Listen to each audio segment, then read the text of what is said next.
Dear students, very good morning. And now we are going to discuss about the electrical resistance and resistivity in metallic conductors.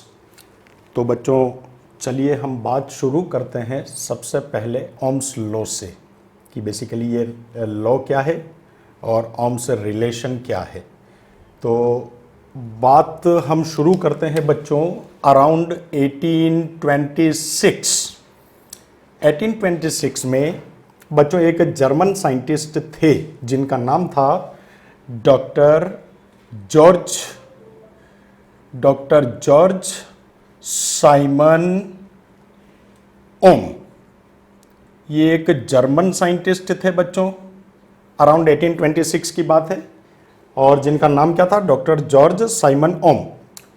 इन्होंने एक simple circuit, जैसा कि यहां पर हमने एक मेटेलिक कंडक्टर लिया और इस मेटेलिक कंडक्टर के अक्रॉस हमने पोटेंशियल अप्लाई किया, ये V पोटेंशियल हमने इस कंडक्टर पर अप्लाई किया। तो इनका स्टेटमेंट ये था कि अगर आप किसी कंडक्टर के अक्रॉस अगर पोटेंशियल डिफरेंस लगाते हो तो करंट का फ्लो होता है। सिंपली इसी को कहा गया ओम्स लॉ। बच्चों वापस मैं आपको बताता हूं कि अगर किसी कंडक्टर के अक्रॉस अगर उसके एंड्स पर आप पोटेंशियल डिफरेंस लगाएंगे तो करंट का फ्लो होगा, और इसी सिंपल स्टेटमेंट को हमने क्या कहा बच्चों, ओम्स लॉ। इसी को कहा हमने ओम्स लॉ। अब बच्चों इसके बाद में इन्होंने एक रिलेशन कैलकुलेट किया इसी लॉ को फॉलो करते हुए, जिसको हम कहते हैं ओम्स रिलेशन। अब बेसिकली वो क्या था, तो ओम्स रिलेशन में उन्होंने क्या बताया वो हम देखते हैं बच्चों। ओम्स रिलेशन में उन्होंने क्या कहा, उन्होंने ये कहा बच्चों कि इस कंडक्टर के अक्रॉस जब आपने पोटेंशियल डिफरेंस लगाया तो करंट का फ्लो होगा। अब उन्होंने ये कहा कि अगर इस कंडक्टर की कुछ फिजिकल स्टेट मींस कुछ फिजिकल स्टेट, जैसा कि टेम्परेचर, ये टेम्परेचर, दूसरा जैसे हम ले लेते हैं लेंथ के अलावा हम क्या ले सकते हैं बच्चों, जैसे एरिया, ETC। ये कुछ फिजिकल स्टेट से किसी कंडक्टर की, अगर किसी कंडक्टर के अक्रॉस आपने पोटेंशियल डिफरेंस अप्लाई किया और उस कंडक्टर के ये कुछ फिजिकल पैरामीटर्स या physical states like temperature, length and area अगर अनचेंज्ड रहती है तो वोल्टेज, अप्लाइड वोल्टेज और उसके करेस्पॉन्डिंग करंट, इन दोनों का रेशियो एक कांस्टेंट होता है। ठीक है, और इसी कांस्टेंट को उन्होंने एक नया नाम दिया जिसको हम कहते हैं रेजिस्टेंस, और हम या कह सकते हैं इलेक्ट्रिकल रेजिस्टेंस। वापस बताता हूं बच्चों, ये एक कंडक्टर है, इस कंडक्टर के अक्रॉस आपने बैटरी से वोल्टेज अप्लाई किया। डॉक्टर जॉर्ज ने हमें क्या बताया था कि अगर आप किसी कंडक्टर के अक्रॉस वोल्टेज अप्लाई करेंगे तो करंट का फ्लो होगा। Simply that is called the ohm's law. इसी ओम्स लॉ को आगे बढ़ाते हुए उन्होंने एक रिलेशन दिया जिसको कहते हैं ओम्स रिलेशन। वो रिलेशन क्या कहता है कि अगर आपने किसी कंडक्टर पर पोटेंशियल डिफरेंस अप्लाई किया, उस पोटेंशियल डिफरेंस के करेस्पॉन्डिंग करंट फ्लो हुई, अगर उस कंडक्टर के कुछ physical states, temperature, length, area अगर अनचेंज्ड रहते हैं तो अप्लाइड पोटेंशियल और करंट का रेशियो हमेशा कांस्टेंट होता है, और उसी कांस्टेंट को हमने एक नया नाम दिया। क्या नाम दिया बच्चों, रेजिस्टेंस। ठीक है, ये चीज बच्चों आप लोगों को नोट करनी है। Electrical resistance, simply we call it electrical resistance. तो ये था ओम्स रिलेशन। अब बच्चों देखिए, ये जो फिजिकल स्टेट्स है, टेम्परेचर, लेंथ, एरिया, ये अनचेंज्ड रहनी चाहिए। अब अनचेंज्ड रहनी चाहिए, इनके क्या रीजन है, क्या इफेक्ट पड़ता है, ये चीजें हम अभी आगे देखेंगे। तो बच्चों ओम्स लॉ और ओम्स रिलेशन, इन दोनों में फर्क आप समझ गए। अब सबसे पहली चीज हम इसी कंसेप्ट को आगे बढ़ाते हैं, R is equal to V upon I। अब बच्चों देखिए, आप इस चीज को समझिए, R is equal to applied potential and corresponding current. The ratio is always constant if the physical states, temperature, length, area, ये चीजें जो है अनचेंज्ड रहनी चाहिए।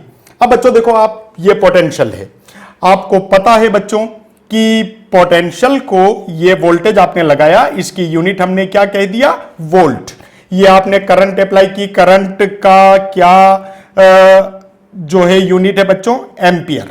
ये एम्पियर, वोल्ट पर एम्पियर। इसी वोल्ट पर एम्पियर को हम किससे डिनोट करते हैं बच्चों, ओम से। और उस ओम का सिंबल क्या है, ओमेगा। बेसिकली आपको यह भी बताता चलूं बच्चों कि ये जो साइंटिस्ट थे, बेसिकली ये जर्मन साइंटिस्ट थे। ओरिजिन इनका जर्मन था, लेकिन बाद में इनका ग्रीस में कुछ कोलैबोरेशन था, और उसी कोलैबोरेशन की वजह से उन्होंने ये जो यूनिट डिफाइन की, बेसिकली ये ओमेगा है। ये ओमेगा, ओम की ये जो सिंबल रखा गया, ये बेसिकली ओ वहां का एक ग्रीक लेटर है, उस ग्रीक लेटर में ओ को इस तरीके से रिप्रेजेंट किया जाता है। ये चीज आप नोट करके रखें। अब बच्चों थोड़ी सी बात और हम आगे बढ़ाते हैं। अब बच्चों देखो, इसी रिलेशन से V upon I is equal to R, या आप कह सकते हैं V is equal to I R. And now जो जनरली हम ओम्स लॉ से जानते हैं, जैसा कि हम बोलते हैं V is directly proportional to I। अगर आप पोटेंशियल अप्लाई करेंगे तो करेस्पॉन्डिंग करंट फ्लो होगा। अगर टेम्परेचर, एरिया, लेंथ, ये फिजिकल स्टेट्स जो है वो चेंज नहीं हो रही हैं।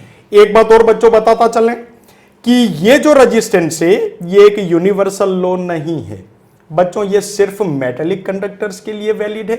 आगे जब हम जाएंगे सेमीकंडक्टर टेक्नोलॉजी में, दूसरी और भी कुछ हम एग्जांपल्स देखेंगे कि जिनमें ये ओम्स रिलेशन, ये direct relation V is proportional to I valid नहीं है। तो ये जो रिलेशन है बेसिकली, या ये जो ओम्स लॉ है, ये केवल मेटेलिक कंडक्टर्स के लिए यूज होता है। इसी के साथ चलिए हम इसका डायमेंशनल फॉर्मूला भी निकालते हैं। डायमेंशनल फॉर्मूले से पहले हम एक इंपॉर्टेंट चीज और यहां पर बताते चलते हैं बच्चों। वापस हम लिखते हैं R is equal to V upon I। अब बच्चों देखिए, आप ये आपने मान लीजिए, ये पोटेंशियल आपने अप्लाई किया 1 वोल्ट, आपको करंट कितनी मिली बच्चों, मान लीजिए 1 एम्पियर, ये 1 एम्पियर मिली। अब बच्चों देखिए, आप ये 1 वोल्ट का पोटेंशियल आपने अप्लाई किया।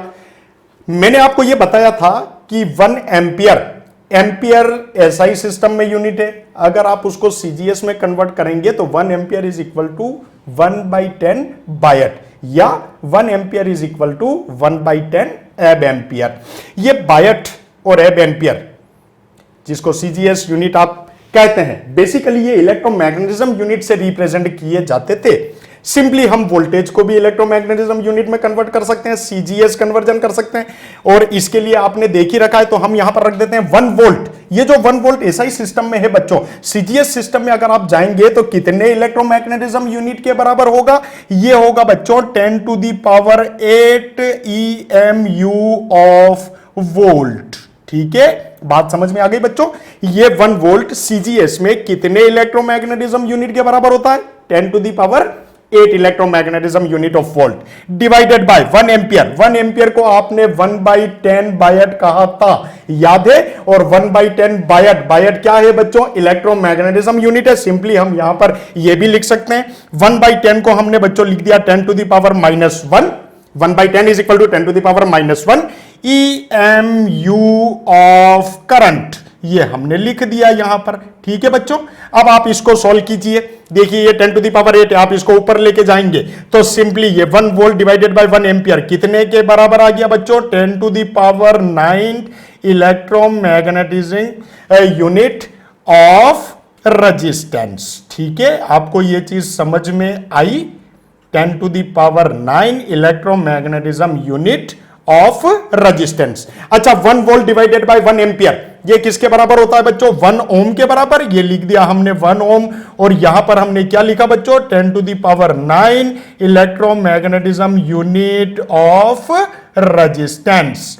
तो बच्चों आप देखिए कि एसआई सिस्टम में हम रेजिस्टेंस की यूनिट क्या लेते हैं, ओम, और सीजीएस सिस्टम में वो किसके बराबर होता है, 1 ohm is equal to 10⁹ electromagnetism unit of resistance. इस चीज को भी आप नोट करके रखिए। अब बच्चों एक चीज आप देखें ध्यान से, कन्वेंशनली हम ये कहते हैं कि V is proportional to I। इसका मीनिंग यह हुआ कि वोल्टेज करंट को फॉलो कर रहा है। बेसिकली ऐसा नहीं होना चाहिए बच्चों, हमें बेसिकली लिखना चाहिए I is proportional to V, यानी कि करंट किसको फॉलो कर रही है बच्चों? वोल्टेज को। आपने वोल्टेज अप्लाई किया, जितना वोल्टेज आप बढ़ाते जाएंगे करेस्पॉन्डिंग इलेक्ट्रिक फील्ड बढ़ेगा। अगर इलेक्ट्रिक फील्ड बढ़ेगा तो इलेक्ट्रॉन्स पर, चार्ज कैरियर्स पर फोर्स लगेगा, और चार्ज कैरियर्स पर फोर्स लगेगा तो उनका फ्लो बढ़ेगा, और उनका फ्लो बढ़ेगा तो करंट बढ़ेगी, यानी कि current is following the directly applied potential. तो I is proportional to V। लेकिन ठीक है, ये डायरेक्ट रिलेशन है। अच्छा, I is proportional to V और V is proportional to I, इन दोनों का कन्वर्जन क्यों हम माइंड नहीं करते हैं? ये नहीं लिखना चाहिए, बेसिकली ये हमें लिखना चाहिए, लेकिन हमारे लिए दोनों वैलिड है। क्यों वैलिड है, हम आगे के कंसेप्ट में इस चीज को डिस्कस करेंगे। चलिए साथ के साथ हम एक चीज और देखते चलते हैं, dimensional formula of electrical resistance. ये भी कभी कभार हमारे से पूछ लिया जाता है बच्चों। ये देखिए V upon I, second chapter electrostatic potential, उसमें हमने पढ़ा था work done per unit charge, work done per unit test charge is called the potential. तो यहां पर बच्चों आप अगर पुट करेंगे तो देखिए, हम W divided by Q, work done per unit charge, ठीक है, I ऑलरेडी है। अच्छा, हमें एक चीज अच्छी तरीके से पता है बच्चों, I इंस्टेंटेनियस करंट आप लोगों ने देखी थी, instantaneous current I is equal to Q by T, charge per second, then Q is equal to I into T. अगर यहां पर Q की जगह हम I इंटू टी पुट करते हैं तो देखिए बच्चों, W डिवाइडेड बाय ये हो जाएगा I2 और सिंपली ये टाइम T, ठीक है। अब बच्चों वर्क डन का डायमेंशनल फॉर्मूला 11th क्लास में आप लोगों को अच्छी तरीके से पता है। क्या होता है बच्चों? M1 L2 T-2, ठीक है। उसके बाद में करंट की SI यूनिट 1 एम्पियर आपको अच्छी तरीके से मालूम है, तो हम इसको लिख देते हैं A2 और सिंपली टाइम ये T। जब आप इसको सॉल्व करेंगे तो सिंपली आपको क्या मिलेगा बच्चों? M1 L2 T-3 A-2। इस चीज को, डायमेंशनल फॉर्मूला को आप हमेशा याद रखिए, क्योंकि हमारे पास में वेरी शॉर्ट आंसर क्वेश्चंस में इस तरीके के क्वेश्चंस जो है कभी कभार पूछ लिए जाते हैं। आपसे पूछ लिया जाएगा कि write down the dimensional formula of electrical resistance, तो you should learn M1 L2 T-3 A-2, ये आपको याद होना चाहिए। अब क्योंकि जैसा अभी आपने देखा बच्चों, वोल्टेज और करंट या करंट और वोल्टेज, इन दोनों के बीच में एक डायरेक्ट रिलेशन है। क्यों ना हम किसी मेटेलिक कंडक्टर के अक्रॉस अगर आप पोटेंशियल अप्लाई करते हैं और करेस्पॉन्डिंग करंट अगर फ्लो होता है, तो हम इन दोनों के बीच में एक ग्राफिकल रिप्रेजेंटेशन करके देखते हैं। ये देखिए बच्चों, आप इधर मान लीजिए आपने इस तरीके से ये वोल्टेज अप्लाई किया जिसको आपने y एक्सिस पर लिया, करेस्पॉन्डिंग करंट आपको चल रही है ये आपने x एक्सिस पर ली। क्योंकि ये डायरेक्ट रिलेशन है, V is directly proportional to I, V is equal to IR, तो यहां से आपको एक स्ट्रेट लाइन मिलेगी बच्चों। अब देखिए, मान लें कि ये x एक्सिस के साथ में कितना एंगल क्रिएट करती है बच्चों? थीटा, ठीक है। ये जो लाइन है बच्चों, इस लाइन का स्लोप आप यहां पर देखिए, जब आप एक नॉर्मल ड्रॉ करेंगे x एक्सिस पर, तो ये चीज आपको चेंज इन दी पोटेंशियल देगी, यानी कि dV। करेस्पॉन्डिंग ये जो चीज है यहां से यहां तक का, ये आपको corresponding change in the current देगा। अब रेजिस्टेंस की डेफिनेशन से R is equal to, you can write dV upon DI। ये dV अपॉन DI बेसिकली इस ट्राइंगल में क्या बताता है बच्चों? ये बताता है हमें टेंजेंट थीटा, ये बताता है हमें टेंजेंट थीटा। तो पता ये चला कि बेसिकली ये जो टेंजेंट थीटा है, ये टेंजेंट थीटा स्लोप है, और ये स्लोप टेंजेंट थीटा डायरेक्टली किसके इक्वल है? रेजिस्टेंस के। तो हमें एक चीज हमेशा याद रखनी है कि V और I का जो ये ग्राफिकल प्रेजेंटेशन है, इसमें जो स्लोप होगा वो हमेशा आपको किसी भी मेटेलिक कंडक्टर का क्या रिप्रेजेंट करेगा? रेजिस्टेंस बताएगा। तो रेजिस्टेंस हमेशा स्लोप से बताया जाता है, R is equal to tangent theta. अब हम एक चीज और देखते हैं बच्चों, ये देखिए, अगर यहां पर थीटा की वैल्यू बढ़ती है किसी मेटेलिक कंडक्टर के लिए, अगर थीटा इंक्रीज होता है, अगर थीटा इंक्रीज होगा तो टेंजेंट थीटा की वैल्यू बढ़ेगी, और टेंजेंट थीटा की वैल्यू बढ़ेगी तो रेजिस्टेंस बढ़ेगा। यहां पर टेंजेंट थीटा बढ़ने का मतलब, इस थीटा के बढ़ने का मतलब क्या है बच्चों? स्लोप बढ़ता जाएगा। तो आपको एक चीज हमेशा यह याद रखनी है कि अगर स्लोप इंक्रीज होता है तो simply we can say the resistance is going to increase. तो स्लोप के करेस्पॉन्डिंग ये रेजिस्टेंस भी जो है वो इंक्रीज होता जाएगा। हम एक सिंपल क्वेश्चन देखते हैं जो कि कई बार एग्जाम में पूछा भी जा सकता है और पूछा भी गया है। ये देखिए बच्चों, यहां पर हम एक छोटा सा ग्राफिकल रिप्रेजेंटेशन करते हैं वोल्टेज और करंट के बीच में। देखिए, ये आपने क्या लिया बच्चों? पोटेंशियल वाई एक्सिस पर, और करेस्पॉन्डिंग करंट आपने कहां पर ले ली? एक्स एक्सिस पर ले ली। देखिए बच्चों, एक कंडक्टर है, उस कंडक्टर के अक्रॉस आपने पोटेंशियल अप्लाई किया हुआ है, उसी पोटेंशियल के करेस्पॉन्डिंग उस कंडक्टर में करंट फ्लो हो रहा है। मैं आपको यह बताना चाहूं कि मान लीजिए यहां पर हमने दो डिफरेंट स्ट्रेट लाइंस अलग अलग स्लोप की हमने देखी। हम ये मान लेते हैं कि जिस कंडक्टर पर आपने पोटेंशियल अप्लाई किया उसके करेस्पॉन्डिंग करंट आई, हम ये मान लेते हैं कि एक relation V is proportional to I उस कंडक्टर पर आपने कितने टेम्परेचर पर देखा? T1 पर देखा। वो relation applied potential corresponding current, ये रिलेशन आपने एक डिफरेंट टेम्परेचर पर देखा जिसको आपने क्या कहा? T2 कहा। ये दोनों अलग अलग टेम्परेचर पर V और I का रिलेशन है। मैं ये मान लूं कि ये जो T1 टेम्परेचर पर जब आपने V और I का उस कंडक्टर पर रिलेशन देखा, वो करंट करेस्पॉन्डिंग पोटेंशियल, तो इसको हमने एंगल का नाम दिया बच्चों θ1, और ये जो आपने T2 टेम्परेचर पर देखा इसको हमने क्या नाम दे दिया बच्चों? θ2। अब मुझे एक बात बताइए, जैसा कि आपने देखा कि अगर थीटा इंक्रीज होता है, अगर थीटा इंक्रीज होगा तो टेंजेंट थीटा इंक्रीज होगा, टेंजेंट थीटा की वैल्यू बढ़ेगी। टेंजेंट थीटा क्या है बच्चों? स्लोप है। अगर आप इस तरीके से इस डायग्राम में थीटा को बढ़ाते हैं तो टेंजेंट थीटा इंक्रीज होगा, और tangent theta is directly equal to resistance. अगर टेंजेंट थीटा बढ़ता है मींस स्लोप बढ़ता है, और अगर स्लोप बढ़ता है तो रेजिस्टेंस बढ़ता है। यहां पर दो अलग अलग टेम्परेचर है बच्चों। मुझे एक बात बताइए कि टेम्परेचर T1 पर रेजिस्टेंस हायर होगा या टेम्परेचर T2 पर रेजिस्टेंस हायर होगा?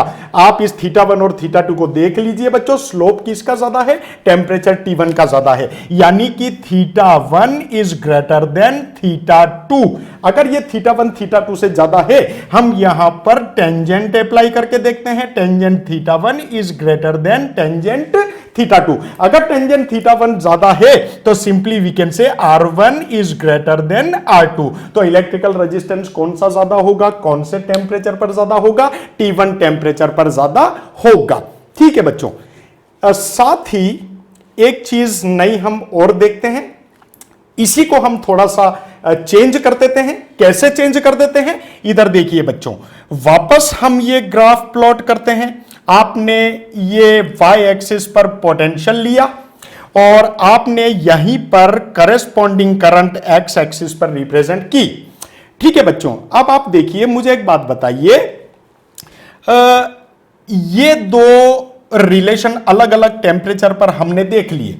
मान लीजिए वापस ये टेम्परेचर T1 पर वोल्टेज और करस्पॉन्डिंग करंट का रिलेशन था, ये टेम्परेचर T2 पर वोल्टेज और करंट का जो है रिलेशन था। अब यहां पर आपने कितना एंगल लिया था बच्चों? θ1। यहां पर आपने कितना स्लोप लिया था? θ2। डिफरेंट एंगल्स पे, डिफरेंट टेम्परेचर्स पे, किसी कंडक्टर पे अप्लाइड पोटेंशियल और करस्पॉन्डिंग करंट का रिलेशन जैसा कि आपने इसमें बताया, आपने यहां पर ड्रॉ किया। क्या मैं ऐसा कर दूं, मैं ऐसा कर दूं बच्चों कि यहां से इस वोल्टेज को इंटरचेंज कर दूं? अगर मैं करंट इस y एक्सिस पर ले लूं और मैं वोल्टेज को इस एक्सिस पर ले लूं, तो बच्चों अब हमारा रेजिस्टेंस कैसे फाइंड आउट होगा? मुझे एक बात बताइए, यहां पर जो बच्चों आप स्लोप कैलकुलेट करोगे, यहां पर जो आपने स्लोप कैलकुलेट किया था बच्चों, वो dv/di था। यहां पर जो स्लोप कैलकुलेट होगा वो स्लोप अब इनवर्स हो जाएगा बच्चों। ये देखिए, ये जो है पैरामीटर आपको क्या देखा? Corresponding change in the current. ये चीज आपको क्या देगी, डीवी। यानी कि आपने क्या बताया बच्चों, डी आई अपॉन डीवी। यहां पर आपने स्लोप को चेंज कर दिया, पैरामीटर आपने चेंज कर दिए, तो डी आई अपॉन डीवी ये जो टेंजेंट थीटा है। अब मुझे एक बात बताइए बच्चों, अगर आप यहां पर थीटा बढ़ाते हैं स्लोप इंक्रीज होगा। यहां पर भी आपने थीटा को वेरी किया था, स्लोप इंक्रीज हुआ था, लेकिन यहां पर आपने क्या निकाला था बच्चों, DV upon D I Ohm's law के अकॉर्डिंग। यहां पर आपने क्या किया, वोल्टेज को आपने एक्स एक्सिस पर लिया, करंट को आपने यहां पर लिया, तो आपने क्या निकाला, डी आई अपॉन डीवी। यानी कि सिंपली आपने इस रेजिस्टेंस का इनवर्स कर दिया, यानी कि आपने यहां पर आर न के क्या कर दिया बच्चों, 1/r कर दिया। अब मुझे एक बात बताइए, यहां पर अगर स्लोप बढ़ता है, क्योंकि ये डीवी अपॉन डी आई था, और यहां पर अगर बच्चों स्लोप बढ़ता है, तो आप ये कहते थे कि जिसका स्लोप ज्यादा होगा उसका वो जो है टेंजेंट ज्यादा होगा, और अगर वो टेंजेंट की वैल्यू ज्यादा होगी तो इक्विवेलेंट रेजिस्टेंस भी ज्यादा होगा। लेकिन यहां पर देखिए बच्चों, आर न लेके हम 1/r ले रहे हैं, तो इसी लैंग्वेज को हम उल्टा कर देते हैं। यहां पर अगर स्लोप ज्यादा है तो रेजिस्टेंस ज्यादा है। जब आपने वोल्टेज और करंट को इंटरचेंज किया तो यू कैन से जिसका स्लोप कम होगा उसका रेजिस्टेंस ज्यादा होगा। तो यह चीज हम देखेंगे बच्चों कि ये आई अपॉन वी या ये 1/r जो आपने लिखाया, इस बेसिकली 1/r को हम कहते हैं बच्चों conductance. It is denoted by capital G। जब हम आगे बढ़ेंगे तो हम इसको देखेंगे कि ये इलेक्ट्रिकल रेजिस्टेंस, और उस इलेक्ट्रिकल रेजिस्टेंस का इनवर्स क्या कहलाता है, इलेक्ट्रिकल कंडक्टेंस। ये बेसिकली कंडक्टेंस क्या पैरामीटर है, हम इसको आगे डिनोट करेंगे, हम इसको आगे अच्छी तरीके से हम समझेंगे। लेकिन आप इन दोनों में फर्क समझ गए। यहां पर आपने रेजिस्टेंस कैलकुलेट किया, DV upon D I, different temperatures पर एक लीनियर रिलेशन करस्पॉन्डिंग करंट और वोल्टेज के बीच में देखा, तो जिसका टेंजेंट स्लोप ज्यादा होगा उसका रेजिस्टेंस ज्यादा होगा, डीवी अपॉन डी आई। लेकिन यहां पर आपने डी आई अपॉन डीवी कर दिया, यानी कि आपने रेजिस्टेंस को इन्वर्स कर दिया। अगर रेजिस्टेंस को आप इन्वर्स कर देते हैं, आप वोल्टेज और करंट को इंटरचेंज ग्राफिकल रिप्रेजेंटेशन में कर देते हैं, तो हमेशा यह ध्यान में रखिए कि जिसका स्लोप कम होगा उसका रेजिस्टेंस ज्यादा होगा। तो यहां पर बच्चों स्लोप किसका कम है, टेम्परेचर T2 का कम है, ठीक है ना। और जो है तो ये टेम्परेचर T2 जो है वो क्या होगा बच्चों, हायर होगा। तो ये चीज हमें थोड़ी सी देख के चलनी है। तो बच्चों आप लोग इस चीज को समझे अच्छी तरीके से। एक बार फिर से हम इस चीज को यहां पर एक्सप्रेस कर देते हैं। देखिए आप इस ग्राफ को बच्चों, आपने वोल्टेज को कहां लिया है, एक्स एक्सिस पर, करंट को कहां लिया है आपने, वाई एक्सिस पर। अब देखिए ये जो स्लोप आया, दोनों में अलग अलग रिलेशन में जो स्लोप्स आए हैं आपके पास में θ1 और θ2 एंगल्स पर, हम उसको यहां पर बताते हैं। ये देखो बच्चों, ये टेंजेंट थीटा, यहां पर स्लोप किसके बराबर है बच्चों, आई अपॉन वी। ये आई अपॉन वी किसके बराबर होगा बच्चों, 1/r के बराबर। मुझे एक बात बताइए, यहां पे स्लोप किसका ज्यादा है, θ1 का ज्यादा है। अगर ये θ1 का स्लोप ज्यादा है तो we can write θ1 is greater than θ2। अब आप इस रिलेशन को देखिए बच्चों, ये आई अपॉन वी है, यानी कि 1/r है। अगर ये θ1 ज्यादा होगा तो इस रिलेशन से हम क्या कह सकते हैं कि resistance R1 is less than resistance R2। ठीक है, तो ये चीज जो है हम आपको समझाने की कोशिश कर रहे थे। आगे हम कई सारे जो है क्वेश्चंस करेंगे। कंपटीशन एग्जाम्स में आपसे यह भी पूछ लिया जाता है बच्चों कि अगर ये स्लोप है θ1 एंगल पे, ये स्लोप है θ2 एंगल पे, तो इन दोनों टेम्परेचर का डिफरेंस क्या होगा। इस तरीके के कई सारे पैरामीटर्स जो है हमसे पूछे जाते हैं। हम जो आगे आने वाली क्लासेस हैं उनमें हम ये सारे क्वेश्चंस सॉल्व करेंगे, लेकिन बेसिकली आपको इन दोनों चीजों का फर्क समझना था। मैं फिर से रिपीट कर देता हूं बच्चों, ये देखिए, ये रेजिस्टेंस है, इस रेजिस्टेंस का डायमेंशनल फॉर्मूला आपने यहां पर कैलकुलेट किया, M1 L2 T-3 A-2। ये आपको लर्न होना चाहिए। आपको दूसरी चीज क्या याद रखनी है कि अगर V is proportional to I, इस लो को अगर आप ग्राफिकली रिप्रेजेंट करते हो तो आपको डायरेक्ट रिलेशन, लीनियर रिलेशन के लिए एक स्ट्रेट लाइन मिलेगी। अगर उसका स्लोप या आप कैलकुलेट करना चाहें तो स्लोप जब आप टेंजेंट थीटा कैलकुलेट करेंगे तो it will gives the resistance of that metallic conductor. तो टेंजेंट थीटा ये जो dV अपॉन डी है ये डायरेक्टली किसके इक्वल होगा, उस मेटेलिक कंडक्टर के रेजिस्टेंस के इक्वल होगा। कब होगा, जब आपने एक्स एक्सिस पर करंट लिया, वाई एक्सिस पर वोल्टेज लिया। अगर आप इसी को इंटरचेंज कर देते हैं, ये आई आपने वाई एक्सिस पर लिया, वोल्टेज आपने एक्स एक्सिस पर लिया, तो आपका स्लोप जो है रेजिस्टेंस का इनवर्स देगा। और रेजिस्टेंस का इनवर्स, जैसा कि मैंने आपको बताया, एक नया पैरामीटर है, electrical conductance represented by capital G. इसको हम बाद में देखेंगे। तो इस रिलेशन से, इनवर्स रिलेशन से, कंडक्टेंस के नजरिए से जिसका स्लोप ज्यादा होगा उसका रेजिस्टेंस कम होगा। यहां पर जिसका स्लोप ज्यादा था उसका रेजिस्टेंस ज्यादा था, यहां पर जिसका स्लोप कम होगा उसका रेजिस्टेंस ज्यादा होगा। तो यह चीज बच्चों आपको जो है हमेशा याद रखनी है। इसके अलावा अब हम थोड़ा सा आगे चलते हैं। इसी ओम्स लॉ को जो जॉर्ज साइमन ओम साहब ने ये रिलेशन दिया, that is called the Ohm's relation, R is equal to V upon I, इसको कहते हैं ओम्स रिलेशन। और अगर आप किसी कंडक्टर के अक्रॉस पोटेंशियल अप्लाई करते हैं तो करेस्पॉन्डिंग करंट फ्लो होता है, that is the ohm's law. अब हम इसी को थोड़ा सा आगे बढ़ाते हैं और किसी कंडक्टर की छोटे से एरिया में V is proportional to I हमें क्या बताता है, ये हम देखना चाहते हैं। चलिए हम अब आगे इसको कंटिन्यू करते हैं। तो बच्चों दोनों चीजों में आप फर्क समझ गए हैं। कौन सा स्लोप अगर ज्यादा होगा तो रेजिस्टेंस ज्यादा होगा, कौन सा स्लोप कम होगा तो रेजिस्टेंस कम होगा। इस तरीके से हमें क्वेश्चंस पूछे जाते हैं। अब थोड़ा सा आगे चलने से पहले, किसी कंडक्टर की माइक्रोस्कोपिक स्टडी करने से पहले हम इसको डिफाइन कर दें। डिफाइन करना इसलिए ज़रूरी है क्योंकि बच्चों हमें देखिए आप इस तरीके से यहाँ पर R is equal to V upon I। अब देखिए बच्चों, कोई एक कंडक्टर है, ये आपने इस तरीके से ये कंडक्टर बताया। इस कंडक्टर के एंड्स पर आपने एक पोटेंशियल अप्लाई किया। ये इस तरीके से आपने across the conductor potential apply कर दिया। अब देखिए बच्चों, जब आपने पोटेंशियल अप्लाई किया, मान लीजिए आपने कितना पोटेंशियल अप्लाई किया बच्चों, 1 वोल्ट का पोटेंशियल अप्लाई किया। इस 1 वोल्ट का पोटेंशियल अप्लाई करने के बाद में जो करेस्पॉन्डिंग करंट आई वो कितनी आई, हम मान लेते हैं 1 एम्पियर। ये 1 एम्पियर आई।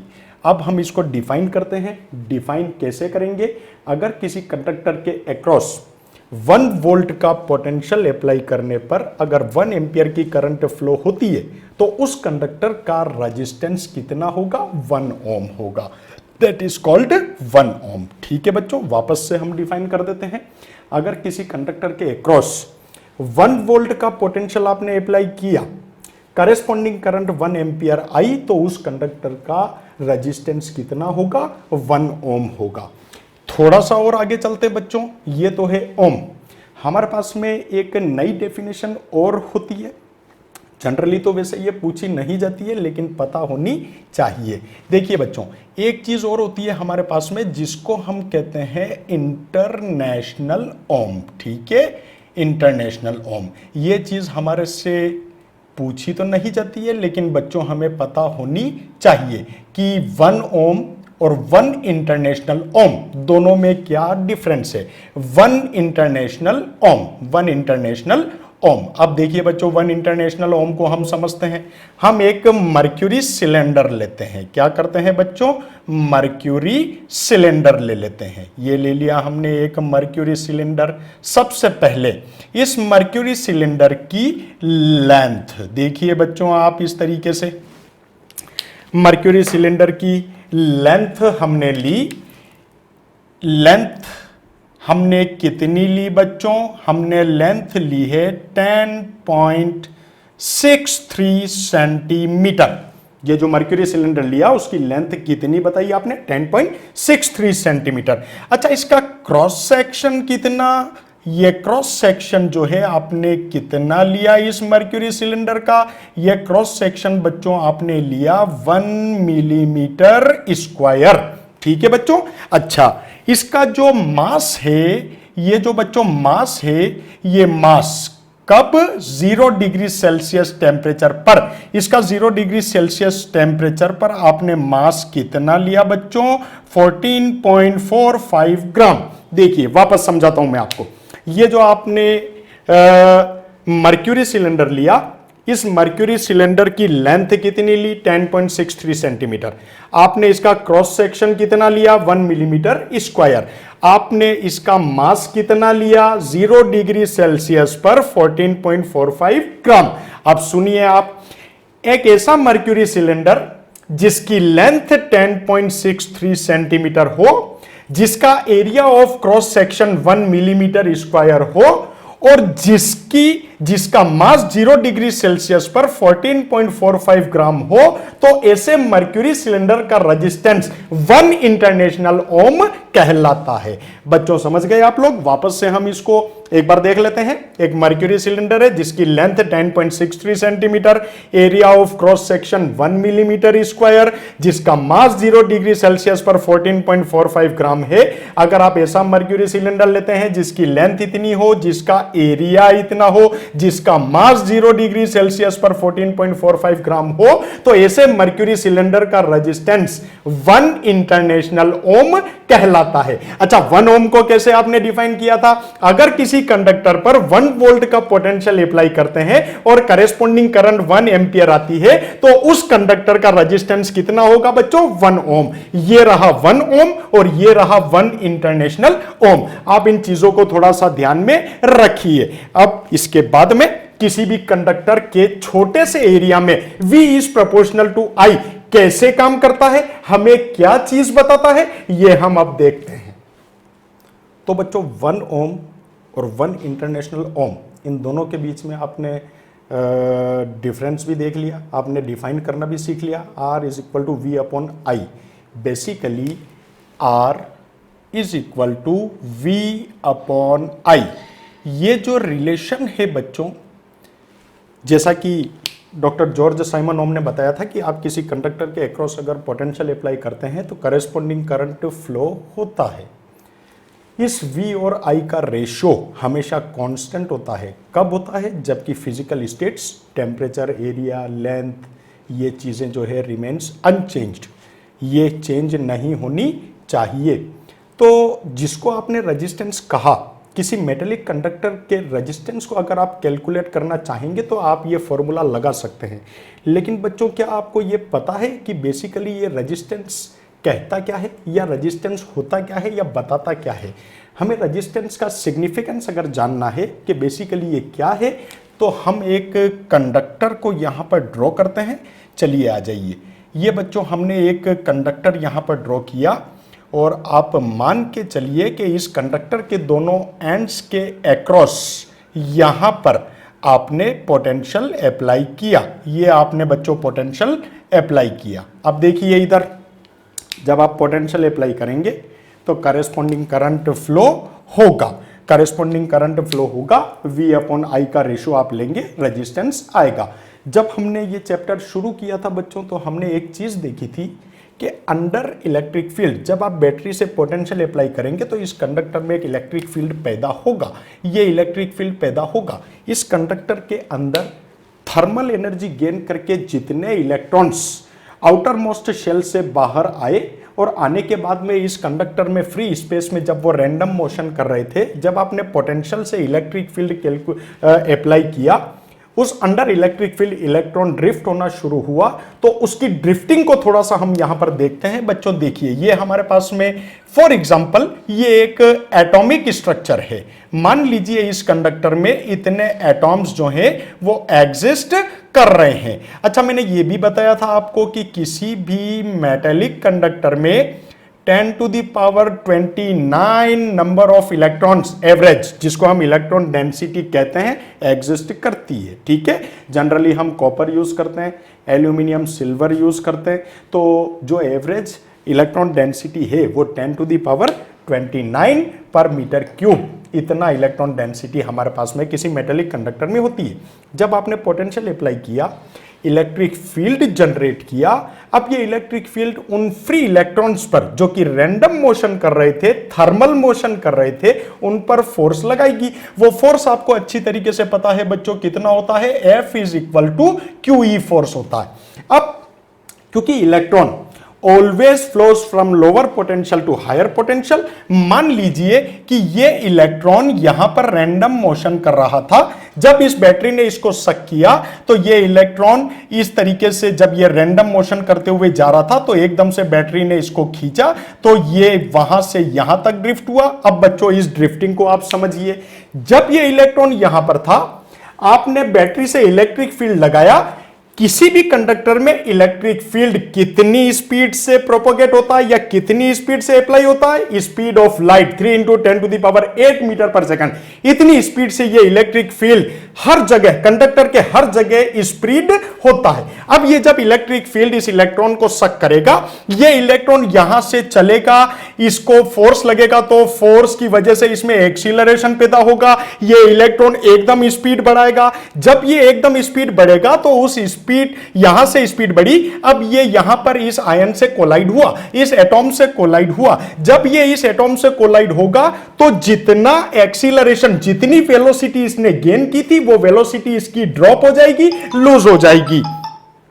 जब ये यहां से वापस इलेक्ट्रिक फील्ड के अंडर एक्सीलरेट होगा, फिर से इसकी वेलोसिटी बढ़ेगी। जब इसकी वेलोसिटी बढ़ेगी तो ये वापस यहां पर कोलाइड होगा, तो कोलाइड होने से इसकी वेलोसिटी यहां पे वापस कम हो जाएगी, ड्रॉप हो जाएगी। जब ये वापस एक्सीलरेट होगा तो फिर एटॉम्स से टकराएगा, आयंस से टकराएगा, आयंस और एटॉम्स से कलिजन के जो कलिजन होगी उससे इनकी स्पीड क्या हो जाएगी? ड्रॉप हो जाएगी। तो बच्चों आप इस चीज को समझिए कि ये जो इलेक्ट्रॉन जिस पर कंटिन्यूअसली एक्सीलरेशन काम कर रहा है, जिस पर कंटिन्यूअसली इस बैटरी का फोर्स काम कर रहा है, applied potential, applied electric field काम कर रहा है, लेकिन एटॉम्स के और आयंस के साथ में कलिजन की वजह से कंटिन्यूअसली इसकी स्पीड ड्रॉप होती जा रही है। बेसिकली इस इलेक्ट्रॉन की मोशन का ऑपोजिशन हो रहा है। ओपोज कौन कर रहा है बच्चों? ये एटॉम्स और आयंस उसकी स्पीड का क्या कर रहे हैं बच्चों? ऑपोजिशन कर रहे हैं। तो इसी ऑपोजिशन को ये जो एटॉम्स और आयंस हैं, ये बेसिकली इस इलेक्ट्रॉन के एक्सीलरेशन में ऑब्स्टेकल का काम कर रहे हैं, ये इसकी स्पीड को कम कर रहे हैं। तो ये जो ऑपोजिशन है, बेसिकली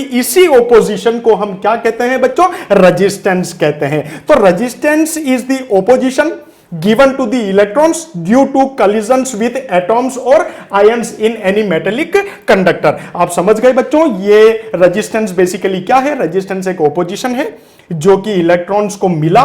कहां से मिला? जब उसकी कलिजन हुई एटॉम्स और आयंस से। अब आप एक चीज देखिए बच्चों, ये इलेक्ट्रॉन यहां से एक्सीलरेट हुआ, इसने स्पीड गेन की, यहां टकराया, इसकी स्पीड वापस से ड्रॉप हुई। जब ये वापस से यहां से भागता हुआ, स्पीड बढ़ाता हुआ, एक्सीलरेट होता हुआ, फिर यहां पर टकराया, फिर इसकी स्पीड ड्रॉप हो गई, यहां से फिर ये आगे चलेगा, फिर स्पीड गेन करेगा, फिर इसकी कलिजन एटॉम्स और आयन से होगी, फिर इसकी स्पीड कम होगी। तो आप ये देखिए, इस पूरे होल कंडक्टर में इलेक्ट्रॉन इस तरीके से झटके देके चला। तो इस तरीके से डिस्प्लेस होना, जिसको हमने क्या कहा था बच्चों? ड्रिफ्ट वेलोसिटी कहा था। तो आप ये चीज ध्यान रखिए कि अगर आप किसी भी कंडक्टर के अक्रॉस पोटेंशियल अप्लाई करते हैं, उस अंडर द इलेक्ट्रिक फील्ड जब ये चार्ज पार्टिकल मोशन करता है तो इसकी मोशन ड्रिफ्ट मोशन होती है। और हमने एक चीज सिंपली ये देखी थी बच्चों, मैंने आपको क्वेश्चन लिखवाया भी था कि drift motion is accelerated motion और यूनिफॉर्म मोशन। उसका आंसर आप लोगों ने समझा था, क्योंकि VD E/m tau जो रिलेशन आपका ड्रिफ्ट वेलोसिटी का आया था, उसमें राइट हैंड साइड में सारे parameter with respect to time constant थे, वो चेंज नहीं होने वाले थे। VD is equal to E/m tau E। Given material के लिए, गिवन कंडक्टर के लिए relaxation time constant, electric field constant, mass constant, applied electric field भी कांस्टेंट हो गया, ये चार्ज कांस्टेंट हो गया। तो बच्चों ये राइट हैंड साइड के सारे पैरामीटर एक गिवन कंडक्टर के लिए कांस्टेंट हो गए। अगर ये सब कांस्टेंट हो गए तो ड्रिफ्ट मोशन यूनिफॉर्म मोशन है, न कि एक्सीलरेटेड मोशन है, क्योंकि इलेक्ट्रॉन को एक्सीलरेशन तो मिला, लेकिन एटॉम्स और आयंस के साथ में कलिजन की वजह से उसकी स्पीड ड्रॉप हो गई, वो वापस से ड्रिफ्ट वेलोसिटी पे आया, ड्रिफ्ट वेलोसिटी से वापस एक्सीलरेशन बढ़ा, फिर उसकी स्पीड ड्रॉप हुई, वो वापस से ड्रिफ्ट मोशन पे आया, फिर वो एक्सीलरेट हुआ, फिर ड्रॉप हुआ, फिर एक्सीलरेट हुआ, फिर ड्रॉप हुआ। तो पूरे कंडक्टर में जो इलेक्ट्रॉन चलेगा वो इस तरीके से ड्रिफ्ट होता होता चलेगा, उसको अपनी स्पीड इंक्रीज करने का, एक्सीलरेट करने का टाइम नहीं मिलेगा, उसको मौका नहीं मिलेगा। तो इलेक्ट्रॉन की इस तरीके की मोशन को बेसिकली हम क्या कहते हैं बच्चों? ड्रिफ्ट मोशन कहते हैं। और हमने ये कहा था कि ये ड्रिफ्ट मोशन यूनिफॉर्म मोशन है, न कि एक्सीलरेटेड मोशन है। तो बेसिकली इन एटॉम्स और आयंस के साथ कलिजन से इसका जो स्पीड ड्रॉप हुई या इसका एक्सीलरेशन ड्रॉप हुआ, इसकी वेलोसिटी ड्रॉप हुई, तो बच्चों ये जो एटॉम्स और आयंस हैं ये इसके लिए ऑब्स्टेकल का काम कर रहे हैं और इसी रुकावट को हम क्या कहते हैं बच्चों? इलेक्ट्रिकल रेजिस्टेंस कहते हैं। तो बेसिकली ये जो रेजिस्टेंस है R is equal to V upon I, that is not resistance। ये किसी मेटेलिक कंडक्टर में रेजिस्टेंस कैलकुलेट करने का फॉर्मूला है। जबकि अगर आपको बेसिकली इलेक्ट्रिकल रेजिस्टेंस का कंसेप्ट समझना है तो आपको इस तरीके से उसका सिग्निफिकेंस जानना चाहिए और आपको अच्छी तरीके से ये चीज अब पता चल गई होगी। अब हम किसी भी कंडक्टर के छोटे से स्पेसिफिक एरिया में इस ओम्स लॉ को लगा के देखते हैं और पता करते हैं कि यह हमारे को बेसिकली क्या देता है। तो बच्चों इसी तरीके से किसी भी मेटेलिक कंडक्टर में रेजिस्टेंस, जब इलेक्ट्रॉन ड्रिफ्ट होता है तो एटॉम्स और आयंस के साथ में कोलाइड होता है, उस कलिजन की वजह से उसकी स्पीड ड्रॉप होती है, उसका एक्सीलरेशन ड्रॉप होता है और उसी ऑब्स्टेकल को, उसी ऑपोजिशन को हम रेजिस्टेंस का नाम देते हैं। तो R is equal to V upon I not gives the significance of resistance. वो हमें कैलकुलेशन ऑफ रेजिस्टेंस बताता है, न कि रेजिस्टेंस बताता है। आप लोग अच्छी तरीके से इस डायग्राम में समझ गए हैं कि रेजिस्टेंस क्या होता है। अब हम किसी भी मेटेलिक कंडक्टर पर, उस मेटेलिक कंडक्टर के अंदर छोटे से छोटे पोर्शन में उस ओम्स लॉ को अप्लाई करने की कोशिश करते हैं। चलिए ठीक है, अब हम देखते हैं। बच्चों मुझे एक बात बताइए कि कंडक्टर पर ये फॉर एग्जांपल आपका एक मेटेलिक कंडक्टर है और इसके एंड्स के एक्रॉस आपने पोटेंशियल अप्लाई किया। ये आपने पोटेंशियल अप्लाई किया। जब आप पोटेंशियल अप्लाई करेंगे तो इलेक्ट्रिक फील्ड पैदा होगा और under the electric field electrons की मोशन को हम कहते हैं ड्रिफ्ट मोशन। जब आपने पोटेंशियल अप्लाई नहीं किया था तब कौन सी मोशन थी? तब थी थर्मल मोशन, और जिसको आप रैंडम मोशन कहते थे, थर्मल मोशन। और जब आपने इलेक्ट्रिक फील्ड अप्लाई कर दिया तो under the electric field the motion of electrons in conductor is called the drift motion. तो ये ड्रिफ्ट मोशन होगी। अब इस ड्रिफ्ट मोशन की वजह से जो करस्पॉन्डिंग करंट आएगी, आप लोगों ने एक रिलेशन जो है कैलकुलेट किया था बच्चों, अच्छी तरीके से आपको मालूम है। I is equal to NeAVD, N electron density, E charge, A cross sectional area of conductor and VD is the drift speed of electrons under the electric field. अच्छा हाँ, ये बेसिकली ड्रिफ्ट करंट है, ID, generally we say I current. ठीक है बच्चों, drift current है। अब देखिए बच्चों, आपने एक पैरामीटर और देखा था, आपने ड्रिफ्ट स्पीड कैलकुलेट की थी। अभी हमने वापस से लिखी थी ड्रिफ्ट स्पीड E/m, ये टॉ और ये E, ये हमारा ड्रिफ्ट स्पीड का एक एक्सप्रेशन था जो कि हमने कैलकुलेट किया था। अब देखिए यहां पर एक चीज और बच्चों, मैंने एक चीज बताई थी आपको कि करंट डेंसिटी, हमने इलेक्ट्रिक करंट और करंट डेंसिटी के बीच में बेसिक डिफरेंसेस देखे थे। सबसे पहला difference, electric current is scalar quantity, current density is vector quantity. दूसरी चीज कि इलेक्ट्रिकल करंट किसी कंडक्टर की, होल कंडक्टर की कैरेक्टरिस्टिक है, पूरे कंडक्टर की कैरेक्टरिस्टिक है, जबकि करंट डेंसिटी उस कंडक्टर के किसी छोटे से एरिया की कैरेक्टरिस्टिक है। इसी वजह से इलेक्ट्रिकल करंट को हमने मैक्रोस्कोपिक फॉर्म कहा था और करंट डेंसिटी को हमने माइक्रोस्कोपिक फॉर्म कहा था। क्यों कहा था? क्योंकि वो किसी भी कंडक्टर के छोटे से एरिया की कैरेक्टरिस्टिक होती है। चलिए आइए हम करंट डेंसिटी को डिफाइन कर देते हैं। ये हम करंट डेंसिटी जैसा कि पढ़ चुके हैं, current per unit area, I by A, current per unit area is called the current density. अब देखिए बच्चों, ये करंट कौन सी है? Drift current. ये ड्रिफ्ट करंट का एक्सप्रेशन आपको अच्छी तरीके से पता है, I is equal to NeAVD। इस I की वैल्यू क्या हम यहां पे पुट कर दें? हम करके देखते हैं। जब हम I is equal to NeAVD put करेंगे बच्चों, तो ये देखो, ये A इस डिनोमिनेटर से कैंसिल आउट हो जाएगा। तो हमारे को क्या मिलेगा बच्चों? हमारे को सिंपली मिलेगा NeVD।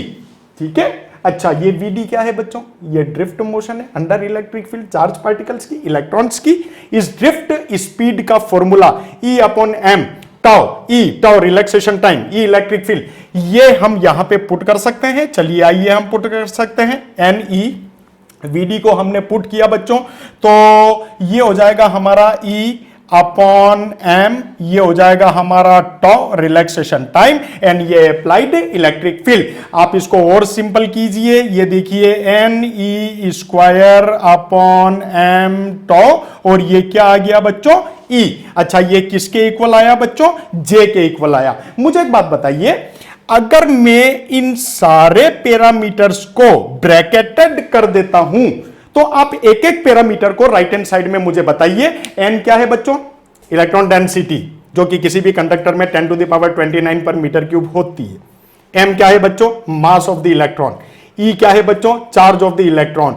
टॉ क्या है बच्चों, एवरेज रिलैक्सेशन टाइम, और किसी भी गिवन कंडक्टर के लिए आपने अगर कॉपर लिया है तो average relaxation time remains constant, वो जो है कांस्टेंट होगा। तो ये जो ब्रैकेटेड क्वांटिटी है बच्चों, क्या ये with respect to time change होगी, नहीं होगी। अगर ये bracketed quantity always remains constant, अगर ये कांस्टेंट रहती है तो हम इसको एक नए सिंबल से रिप्रेजेंट करते हैं, इसको एक नया पैरामीटर मानते हैं, और उस पैरामीटर को हम किससे बताते हैं बच्चों, सिग्मा से बताते हैं, और ये अप्लाइड इलेक्ट्रिक फील्ड। तो बच्चों ये जो रिलेशन आपके पास में आया, इस रिलेशन को कहते हैं बच्चों microscopic form of the ohm's law. क्यों कहा माइक्रोस्कोपिक फॉर्म, मैंने आपको अभी बताया था, ये रिलेशन अप्लाइड इलेक्ट्रिक फील्ड और करंट डेंसिटी के बीच में है। बेसिकली ये करंट डेंसिटी माइक्रोस्कोपिक कैरेक्टरिस्टिक है किसी भी कंडक्टर के लिए। किसी कंडक्टर के छोटे से एरिया में करंट पर यूनिट एरिया का calculation is called the current density. That's why इसको हम क्या नाम देते हैं बच्चों, microscopic form of Ohm's law. हम यहां पर इसको लिख देते हैं microscopic form of Ohm's law. ठीक है बच्चों, और अगर आप इसको वेक्टर रिप्रेजेंटेशन करना चाहें तो देखिए, आपको अच्छी तरीके से पता है current density is vector quantity, तो simply we denoted by vector is equal to sigma and applied electric field E. तो ये इसका वेक्टर रिप्रेजेंटेशन हो गया किसका बच्चों, microscopic form of the ohm's law का। बेसिकली इस साल 2020 में इस क्वेश्चन के आने के चांसेस थे, ये प्रेडिक्टेड था लेकिन नहीं आया। तो बच्चों जो इस साल आप लोग जो 12th में अपीयर्ड हैं, तो आप लोगों के लिए ये टॉपिक बहुत ही इंपॉर्टेंट है, क्योंकि it gives the another relation which is called the resistivity. ये हम अभी देखने जा रहे हैं। आप इस चीज को अच्छी तरीके से नोट करिए, microscopic form of Ohm's law को नोट करिए। और बेसिकली ये जो डिडक्शन ऑफ ओम्स लॉ जो हेडिंग है, basically analysis of Ohm's law है, किस तरीके से हमने ओम्स लॉ को एनालाइज किया। किसी कंडक्टर में आपने पोटेंशियल लगाया, पोटेंशियल के करस्पॉन्डिंग इलेक्ट्रिक फील्ड प्रोपोगेट हुआ, उस इलेक्ट्रिक फील्ड के अंदर इलेक्ट्रॉन ड्रिफ्ट हुआ, करंट आई, उस करंट को आपने कंडक्टर के छोटे से एरिया में मेजर किया, छोटे से एरिया में V अपॉन आई आपने किया, V अपॉन आई उस छोटे से एरिया में आपको करंट डेंसिटी की फॉर्म में रिलेशन देता है, जिसको आपने microscopic form of Ohm's law कहा। तो इसी चीज को, इसी एनालिसिस को हम थोड़ा सा आगे बढ़ाते हैं। बहुत सिंपल है बच्चों, आप देखिए इधर, यहां पे थोड़ा सा ध्यान से देखिए। आप मुझे एक बात बताइए बच्चों, J is equal to sigma E. ये जो राइट हैंड साइड में जितने भी पैरामीटर्स आए, they will not change with respect to time. इनमें से कोई भी पैरामीटर टाइम के रेस्पेक्ट में चेंज नहीं होने वाला है किसी गिवन कंडक्टर के लिए। ये ब्रैकेटेड क्वांटिटी कांस्टेंट है। इसको बेसिकली हम क्या कहते हैं बच्चों, इसको कहते हैं स्पेसिफिक कंडक्टिविटी। क्या कहते हैं बच्चों इसको, स्पेसिफिक कंडक्टिविटी, और जनरली वी से conductivity of a material, of a conductor. ठीक है बच्चों, तो ये सिग्मा यहां पर हम मेंशन कर देते हैं, sigma is called specific conductivity, specific conductivity. अच्छा, एक चीज और मैं आपको बताता चलूं बच्चों कि ये जो सिग्मा आया है, स्पेसिफिक कंडक्टिविटी आई है, ये किस किस पे डिपेंड करती है बच्चों, ये करेगी नेचर ऑफ द मटेरियल पे डिपेंड करेगी, दूसरा टेम्परेचर पर डिपेंड करेगी। अब आपसे ये पूछा जाए कि ये किस पर डिपेंड नहीं करेगी, तो अप्लाइड इलेक्ट्रिक फील्ड पर कंडक्टिविटी डिपेंड नहीं करेगी। वापस हम यहां पर छोटा सा मेंशन कर देते हैं, चलिए आइए यहां पर कर देते हैं। सिग्मा स्पेसिफिक कंडक्टिविटी, सबसे पहले सिग्मा हम यहां पर लिख देते हैं डिपेंड्स ऑन, सबसे पहले नंबर 1 नेचर ऑफ मटेरियल, ये नेचर ऑफ मटेरियल बच्चों, ठीक है, नेचर ऑफ मटेरियल पे डिपेंड करेगा। नंबर सेकंड, किस पे डिपेंड करेगा बच्चों? टेम्परेचर पे डिपेंड करेगा, ये टेम्परेचर पे डिपेंड करेगा। दूसरा, किस पे डिपेंड नहीं होगा, यानी कि सिग्मा इंडिपेंडेंट, ये किससे इंडिपेंडेंट होगा बच्चों? तो नोट कर लीजिए, अप्लाइड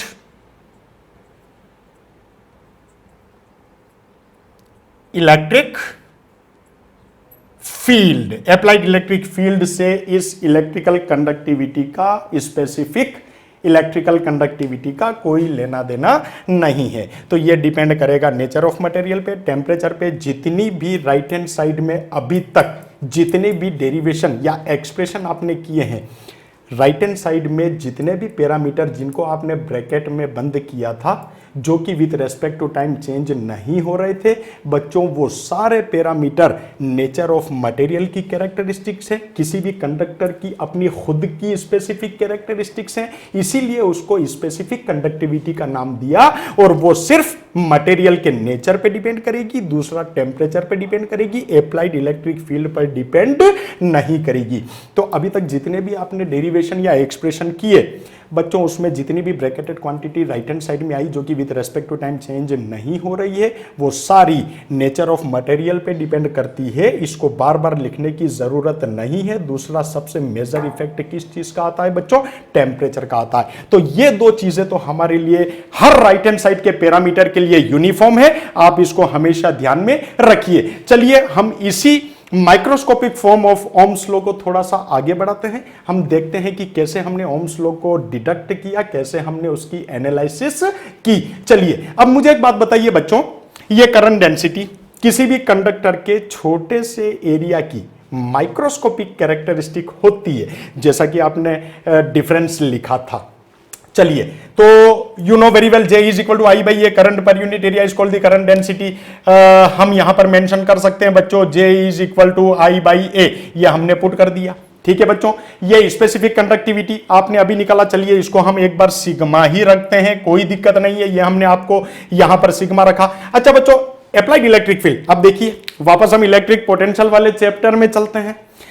जब आप पोटेंशियल अप्लाई करोगे तो इलेक्ट्रिक फील्ड कैलकुलेट प्रोपोगेट होगा इस कंडक्टर में। कितनी स्पीड से प्रोपोगेट होता है? स्पीड ऑफ लाइट से प्रोपोगेट होता है।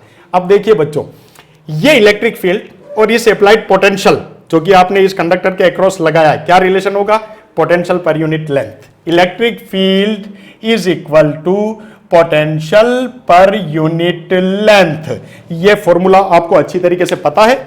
क्या कहते थे बच्चों इसको? Potential gradient. E is equal to minus dV by dr.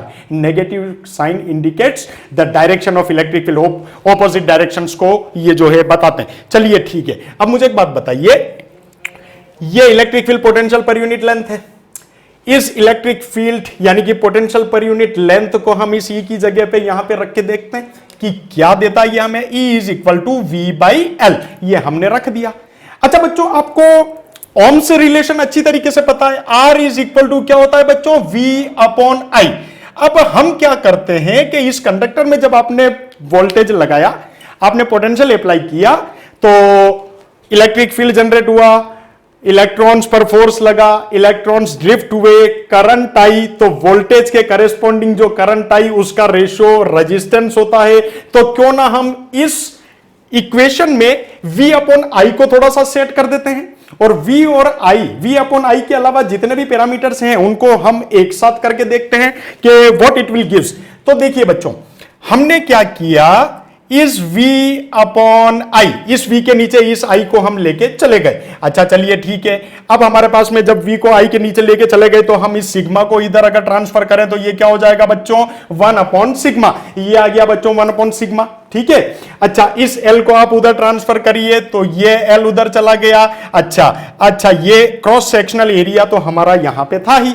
ठीक है, तो बच्चों देखो, अब आप यहां पर था आपका स्पेसिफिक कंडक्टिविटी और यहां पे है इनवर्स ऑफ स्पेसिफिक कंडक्टिविटी। अब बच्चों देखो, ये V अपॉन I, ये आपको अच्छी तरीके से पता है, डॉक्टर जॉर्ज साइमन ओम ने सबसे पहली डेफिनेशन यही दी थी कि अगर आप पोटेंशियल लगाओगे तो करस्पॉन्डिंग करंट, वोल्टेज और करस्पॉन्डिंग करंट का रेशो कांस्टेंट होता है जिसको आप रेजिस्टेंस कहते हैं। तो हम क्या यहां पर R पुट कर दें, या हमने V/I की जगह R पुट कर दिया। 1/सिग्मा, sigma is called the specific conductivity, और उसी स्पेसिफिक कंडक्टिविटी का इनवर्स, ये स्पेसिफिक कंडक्टिविटी का इनवर्स हमेशा एक नया पैरामीटर जनरेट करता है जिसको हम ρ से डिनोट करते हैं, और इसी को कहते हैं हम रजिस्टिविटी, स्पेसिफिक रजिस्टिविटी या स्पेसिफिक रेजिस्टेंस, इसको नाम दिया जाता है। और ये L/A की जगह हमने L/A पुट कर दिया। अब बच्चों देखो आप अच्छी तरीके से, ये जो इक्वेशन आई बेसिकली आपकी, ये इक्वेशन हमें क्या चीज बताती है। सबसे पहले एक चीज मैं आपको बताता चलूं बच्चों, इधर देखिए, ये कंडक्टिविटी था, इस कंडक्टिविटी का इनवर्स, अच्छा कंडक्टिविटी था, ये कंडक्टिविटी किसके बराबर था बच्चों, इधर देखिए, ये कंडक्टिविटी मैंने आपको कहा था, यहां पे लिखा हुआ है conductivity depends on nature of material और टेम्परेचर। नेचर ऑफ मटेरियल पे क्यों डिपेंड है, क्योंकि राइट हैंड साइड में जितने भी ब्रैकेटेड पैरामीटर आए with respect to time they will not change, ये कोई भी parameter with respect to time change नहीं होगा। गिवन कंडक्टर के लिए relaxation time constant, mass constant, charge constant, electron density constant, इसी को आपने कंडक्टिविटी कहा था। तो हम यहां पर एक सेपरेट फॉर्म में लिख देते हैं बच्चों, Ne² toe divided by m, ये हमारी कंडक्टिविटी थी। और इसी कंडक्टिविटी का जब आपने इनवर्स कह के ओम्स लॉ को डिडक्ट किया, जब आपने ओम्स लॉ की एनालिसिस की, तो हम यहां पर इसका इनवर्स पुट करते हैं बच्चों। देखिए जब हम यहां पर इनवर्स पुट करेंगे तो ये जो रेजिस्टेंस R है बच्चों, देखो यहां पर कंडक्टिविटी की जगह आपने ये पुट करा तो ये m जो है वो इनवर्स हो गया, m/Ne² टॉ, इसको हमने ब्रैकेट में बंद कर दिया, और यहां पर क्या चीज थी बच्चों, L/A। अब देखिए बच्चों, ये m/Ne² टॉ किसके इक्वल हो गया, अगर इस इक्वेशन को और इस इक्वेशन को दोनों को जब आप आपस में कंपेयर करेंगे तो R की जगह पर R, लेंथ की जगह लेंथ है, क्रॉस सेक्शनल एरिया की जगह क्रॉस सेक्शनल एरिया है, तो ये जो स्पेसिफिक रेजिस्टेंस जिसको आपने रेजिस्टिविटी कहा वो ये एक ब्रैकेटेड क्वांटिटी हो गई। अच्छा बच्चों वापस देखिए, मैंने आपको अभी एक बात फिर बोली थी, राइट हैंड साइड में जितनी भी ब्रैकेटेड क्वांटिटी है वो विद रेस्पेक्ट टू टाइम अगर चेंज नहीं होती है तो वो समझ लीजिए कि वो किसी भी कंडक्टर की इंटरनल उसकी स्पेसिफिक कैरेक्टरिस्टिक है। तो जिस तरीके से आपने इस कंडक्टिविटी के इनवर्स को रेजिस्टिविटी कहा या स्पेसिफिक रेजिस्टेंस कहा, और वो स्पेसिफिक रेजिस्टेंस इस कंडक्टिविटी का इनवर्स होके m/Ne² टॉ के इक्वल आया, तो ये m/Ne² टॉ, ये ब्रैकेटेड क्वांटिटी, ये किसी गिवन कंडक्टर के लिए फिर से कांस्टेंट हो गई। अगर ये कांस्टेंट हो गई तो बच्चों ये जो रेजिस्टिविटी है या स्पेसिफिक रेजिस्टेंस है, ये भी किस पे डिपेंड करेगा, नेचर ऑफ मटेरियल पे डिपेंड करेगा, ये भी किस पे डिपेंड करेगा, टेम्परेचर पर डिपेंड करेगा।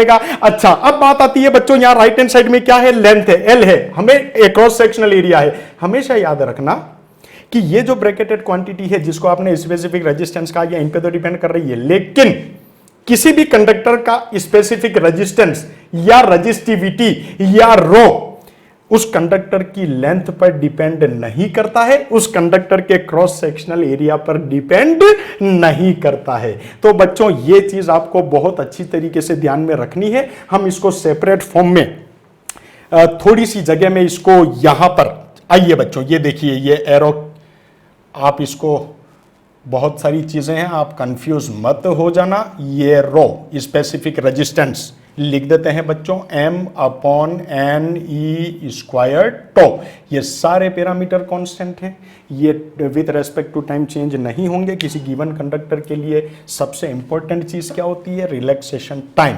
क्यों, और बच्चों आपको पता है कि रिलैक्सेशन टाइम किसी गिवन कंडक्टर के लिए कांस्टेंट होता है, लेकिन अगर आप टेम्परेचर वेरी करते हैं तो रिलैक्सेशन टाइम वेरी होगा। तो हमने यहां पर दोनों ही बातें लिख दी, नेचर ऑफ मटेरियल पे डिपेंड करेगा, टेम्परेचर पे डिपेंड करेगा। दूसरा ये जो लेंथ और एरिया है, क्रॉस सेक्शनल एरिया, किसी भी कंडक्टर का स्पेसिफिक रेजिस्टेंस उस कंडक्टर की लेंथ पर डिपेंड नहीं करता है, उसके क्रॉस सेक्शनल एरिया पर डिपेंड नहीं करता है। तो जैसा कि आपने कंडक्टिविटी के लिए, स्पेसिफिक कंडक्टिविटी के लिए ये डिपेंडेंसी और इनडिपेंडेंसी जैसे आके आपने यहाँ पर नोट की, हम इस स्पेसिफिक रेजिस्टेंस या रेजिस्टिविटी के लिए भी नोट कर लेते हैं। ये चीज़ें तो सेम रहेगी बच्चों। यहाँ पर देखिए ये किससे इंडिपेंडेंट होता है, तो हम यहां पर लिख देते हैं independent of length of conductor. ये लेंथ ऑफ कंडक्टर, ठीक है, लेंथ ऑफ कंडक्टर के इंडिपेंडेंट होगा। दूसरा cross sectional area. Number second resistivity. Oh sorry, यहां पर सिग्मा की जगह भी आपको अब क्या मेंशन करना है बच्चों, रेजिस्टिविटी, ये स्पेसिफिक रेजिस्टेंस। तो यहां पर एरिया ऑफ क्रॉस सेक्शन, ये आप मेंशन कर दीजिए, area of cross section of conductor. तो ये चीजें आपको अच्छी तरीके से समझ में आ गई बच्चों। तो बेसिकली ये जो आपको स्पेसिफिक रेजिस्टेंस दिखा, अच्छा चलिए हम इसकी यूनिट और इसका डायमेंशनल फॉर्मूला भी डिस्कस करते हैं, लेकिन आपको समझ में आ गया बच्चों। तो बेसिकली ये हमारे किसी भी कंडक्टर की एक स्पेसिफिक एरिया की कैरेक्टरिस्टिक है। अगर किसी, इसको सिंपल वर्ड्स में आप इस तरीके से समझिए बच्चों कि एक कंडक्टर में जब आपने पोटेंशियल अप्लाई किया, इलेक्ट्रिक फील्ड जो है प्रोपोगेट हुआ, इलेक्ट्रॉन ड्रिफ्ट हुआ, करस्पॉन्डिंग करंट आई, तो वो जो इलेक्ट्रॉन्स आयंस और एटॉम्स से टकराए, टकराने से उनकी स्पीड ड्रॉप हुई, उनका एक्सीलरेशन ड्रॉप हुआ, जिसको आपने ओपोजिशन कहा, और उसी ओपोजिशन को आपने रेजिस्टेंस कहा।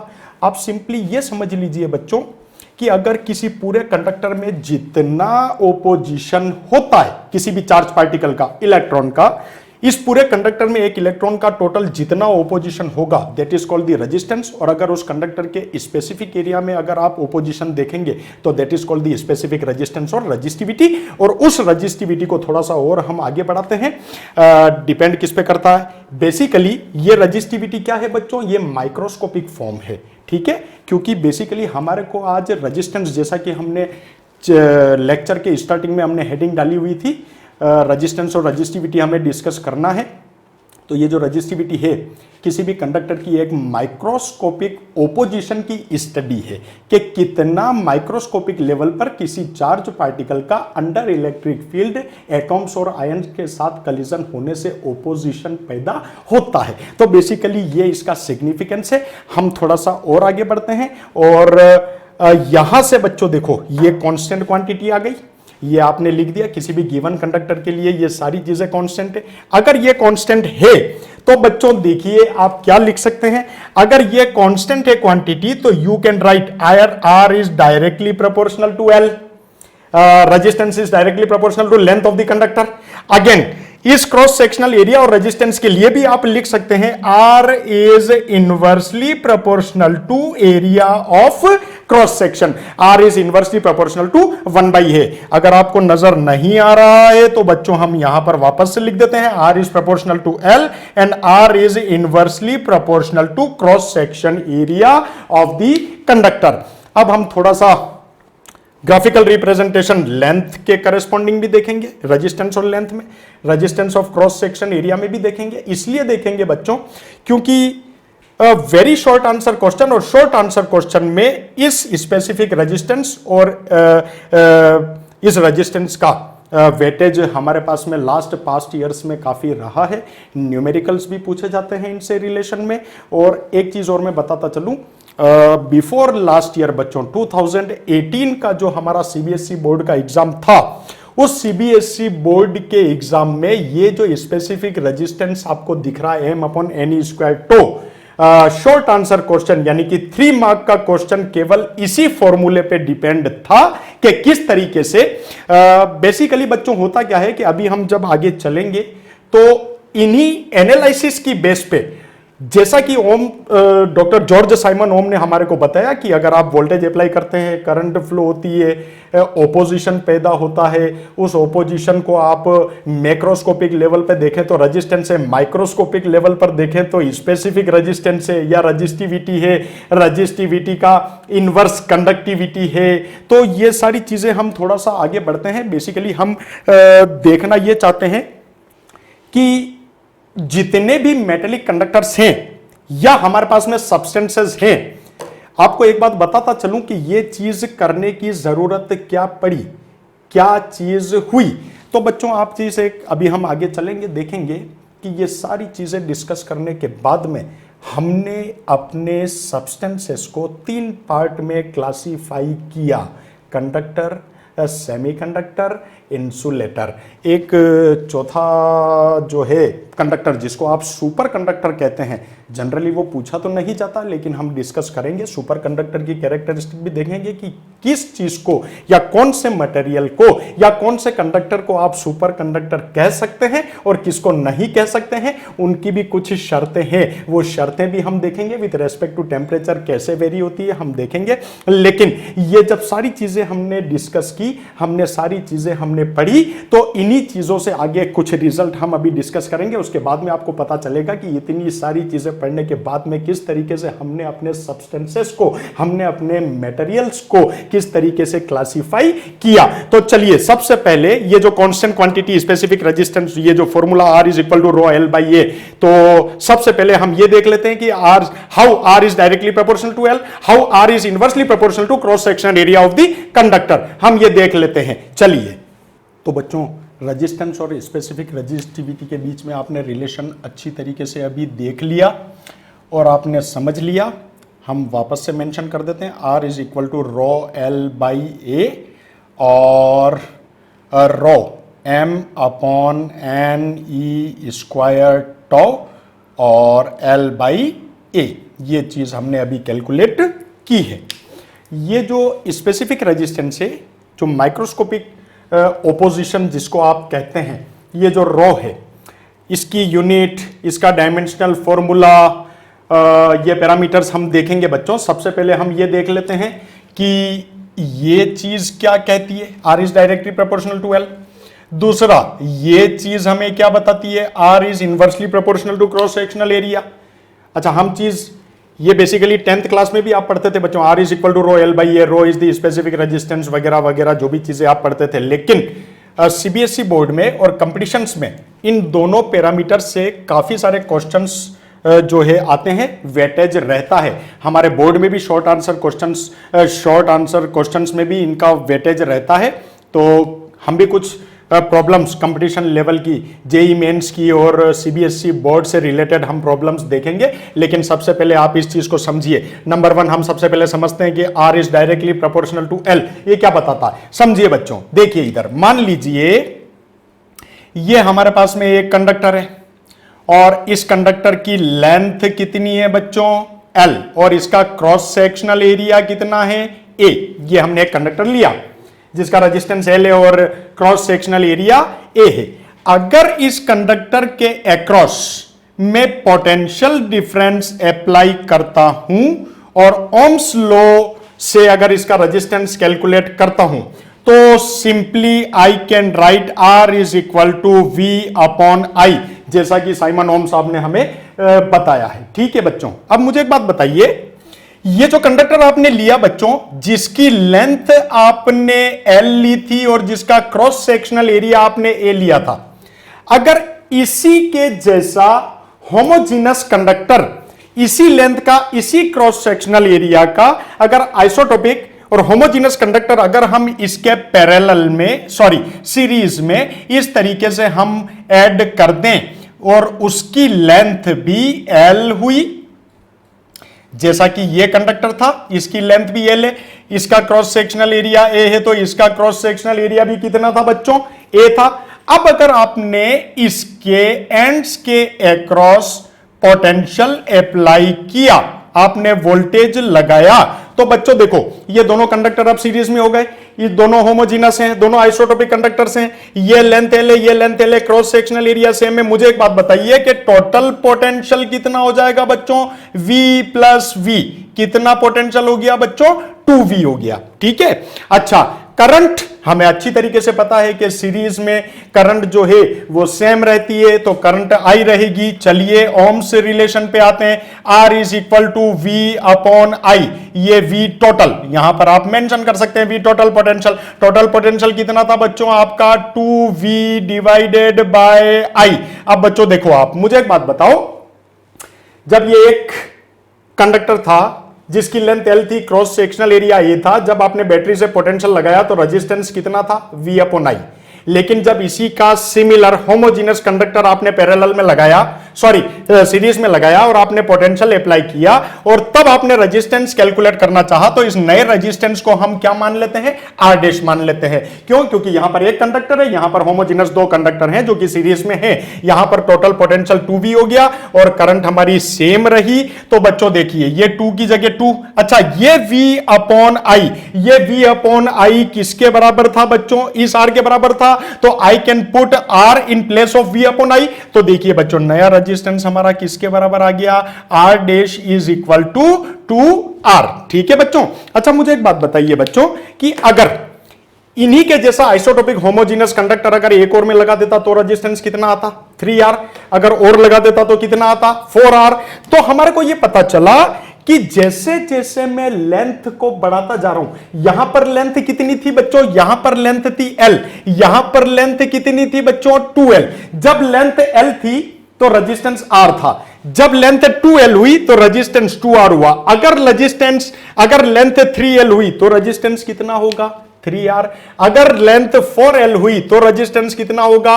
4R। तो हमें पता यह चला कि R जो है L के साथ इनवर्सली R जो है वो लीनियरली इंक्रीज हो रहा है कंडक्टर की लेंथ के करस्पॉन्डिंग। तो हम यहां पर एक ग्राफिकल रिप्रेजेंटेशन करते हैं।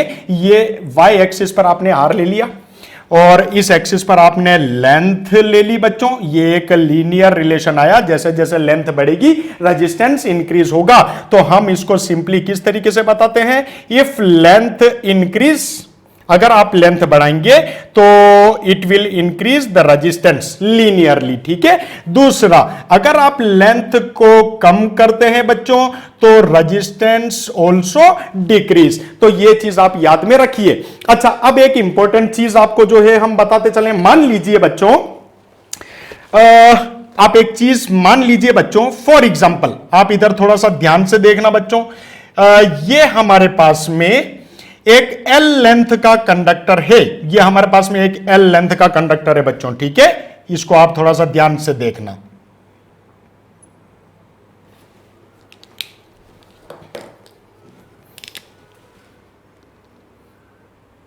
ये हमारे को बच्चों एक L लेंथ का कंडक्टर हमने लिया जिसका क्रॉस सेक्शनल एरिया A है और लेंथ जो है उसकी L है। ये L लेंथ है इसकी पूरी। ठीक है बच्चों, आप इसको ध्यान में रखिए। ये L लेंथ का कंडक्टर है और इसका क्रॉस सेक्शनल एरिया A है। जब आपने इसको बैटरी से कनेक्ट किया और इसको आपने पोटेंशियल लगाया तो इसका रेजिस्टेंस हमें कितना मिला? हम मान लेते हैं R, V अपॉन I। आपने बैटरी से V पोटेंशियल लगाया, ओम्स लॉ से V अपॉन I, इसका रेजिस्टेंस कितना आया? R आया। अच्छा, मुझे एक बात बताओ बच्चों, अगर आप कंडक्टर की लेंथ को इंक्रीज करते हो तो प्रोपोर्शनली क्या इंक्रीज होगा? रेजिस्टेंस इंक्रीज होगा। अब मुझे एक बात बताइए कि अगर आप लेंथ को अगर इंक्रीज करते हो तो रेजिस्टेंस इंक्रीज हो रहा है, अगर आप लेंथ को कम करोगे तो रेजिस्टेंस क्या होगा बच्चों? डिक्रीज होगा। अब इस चीज को समझिए, ये लेंथ L है, इस कंडक्टर की लेंथ L है। जब आपने बैटरी लगाई, आपने पोटेंशियल अप्लाई किया तो L लेंथ के कंडक्टर का रेजिस्टेंस कितना मिला आपको? R। आपने क्या किया? इस वायर को छोटे छोटे छोटे छोटे n पार्ट्स में आपने इसको डिवाइड कर दिया, या आपने n पार्ट्स में इसको बांट दिया। फॉर एग्जांपल आपने n पार्ट्स कर दिए। अगर L लेंथ का रेजिस्टेंस अगर R है तो n छोटी छोटी लेंथ का कितना हो जाएगा बच्चों रेजिस्टेंस? तो वो आंसर कितना हो जाएगा बच्चों? R by n। तो ये रेजिस्टेंस आपको नया रेजिस्टेंस मिलेगा। आपको बात समझ में आ गई होगी बच्चों कि हमने ये क्या बताना चाहा। अगर आप 5 टुकड़ों में अगर इसको डिवाइड करते हैं तो resistance will divide into 5 parts, R by 5। तो हमारा नया रेजिस्टेंस कितना हो जाएगा, R बाई एन। तो ये चीज आप अच्छी तरीके से ध्यान में रखिए। तो बच्चों ये जो L लेंथ का कंडक्टर था, अगर आपने इसको n पार्ट्स में डिवाइड किया तो ईच एंड एवरी पार्ट का रेजिस्टेंस कितना हो जाएगा, R बाई एन हो जाएगा। इस चीज को आप थोड़ा सा ध्यान में रखिए। अगर आपने n पार्ट्स किए तो resistance will become R by N, अगर आपने 5 पार्ट्स किए तो R बाई 5, अगर आपने एक कंडक्टर के 10 पार्ट्स किए तो हर ईच पार्ट का रेजिस्टेंस R बाई 10 हो जाएगा। तो इस तरीके से ऐसे क्वेश्चन हम करेंगे, तब आपको पता चलेगा कि किस तरीके से हम ये चीज बताते हैं। तो बच्चों अभी हमने लेंथ के साथ डायरेक्ट रिलेशन हमने देख लिया, R is directly proportional to L, ये चीज हम बच्चों देख चुके हैं। अब हम सेकंड चीज देखना चाहते हैं। सेकंड चीज हमारी क्या थी कि क्रॉस सेक्शनल एरिया से जो इनवर्स रिलेशन आता है, R is inversely proportional to cross area of cross section. तो इसी तरीके से हम यहां पर चलिए एक जो कंडक्टर है, ये जो कंडक्टर है बच्चों हमारा, इस कंडक्टर का कुछ एरिया ऑफ क्रॉस सेक्शन होगा और इसके एंड्स के अक्रॉस जब आपने पोटेंशियल अप्लाई किया, तो जब आप पोटेंशियल अप्लाई करेंगे इसका एरिया ऑफ क्रॉस सेक्शन जो जितना भी होगा, तो आपको रेजिस्टेंस कितना मिलेगा बच्चों, V अपॉन I। अब हम क्या करते हैं बच्चों, इसी कंडक्टर के क्रॉस सेक्शनल एरिया को आधे आधे पार्ट में बांट के देखते हैं। हमने ये एक cross section area, homogeneous conductor हैं, दोनों आइसोटोपिक होमोजीनस कंडक्टर हैं, और उसी का ये क्रॉस सेक्शन एरिया अगर यहां पर A था तो हमने इसका A/2 कर दिया, और इसी के सीरीज में हमने यहां पर ये दूसरा दोनों का एरिया बच्चों कितना कर दिया, हमने A/2 कर दिया। अब इन दोनों के अक्रॉस जब हम इस तरीके से बैटरी से पोटेंशियल डिफरेंस अप्लाई करते हैं, इस तरीके से यहां पर हम पोटेंशियल डिफरेंस अप्लाई करते हैं, तो बच्चों देखिए क्या इंपैक्ट आएगा। यहां पर रेजिस्टेंस आपको एरिया ऑफ क्रॉस सेक्शन था, कितना मिला था, V अपॉन I।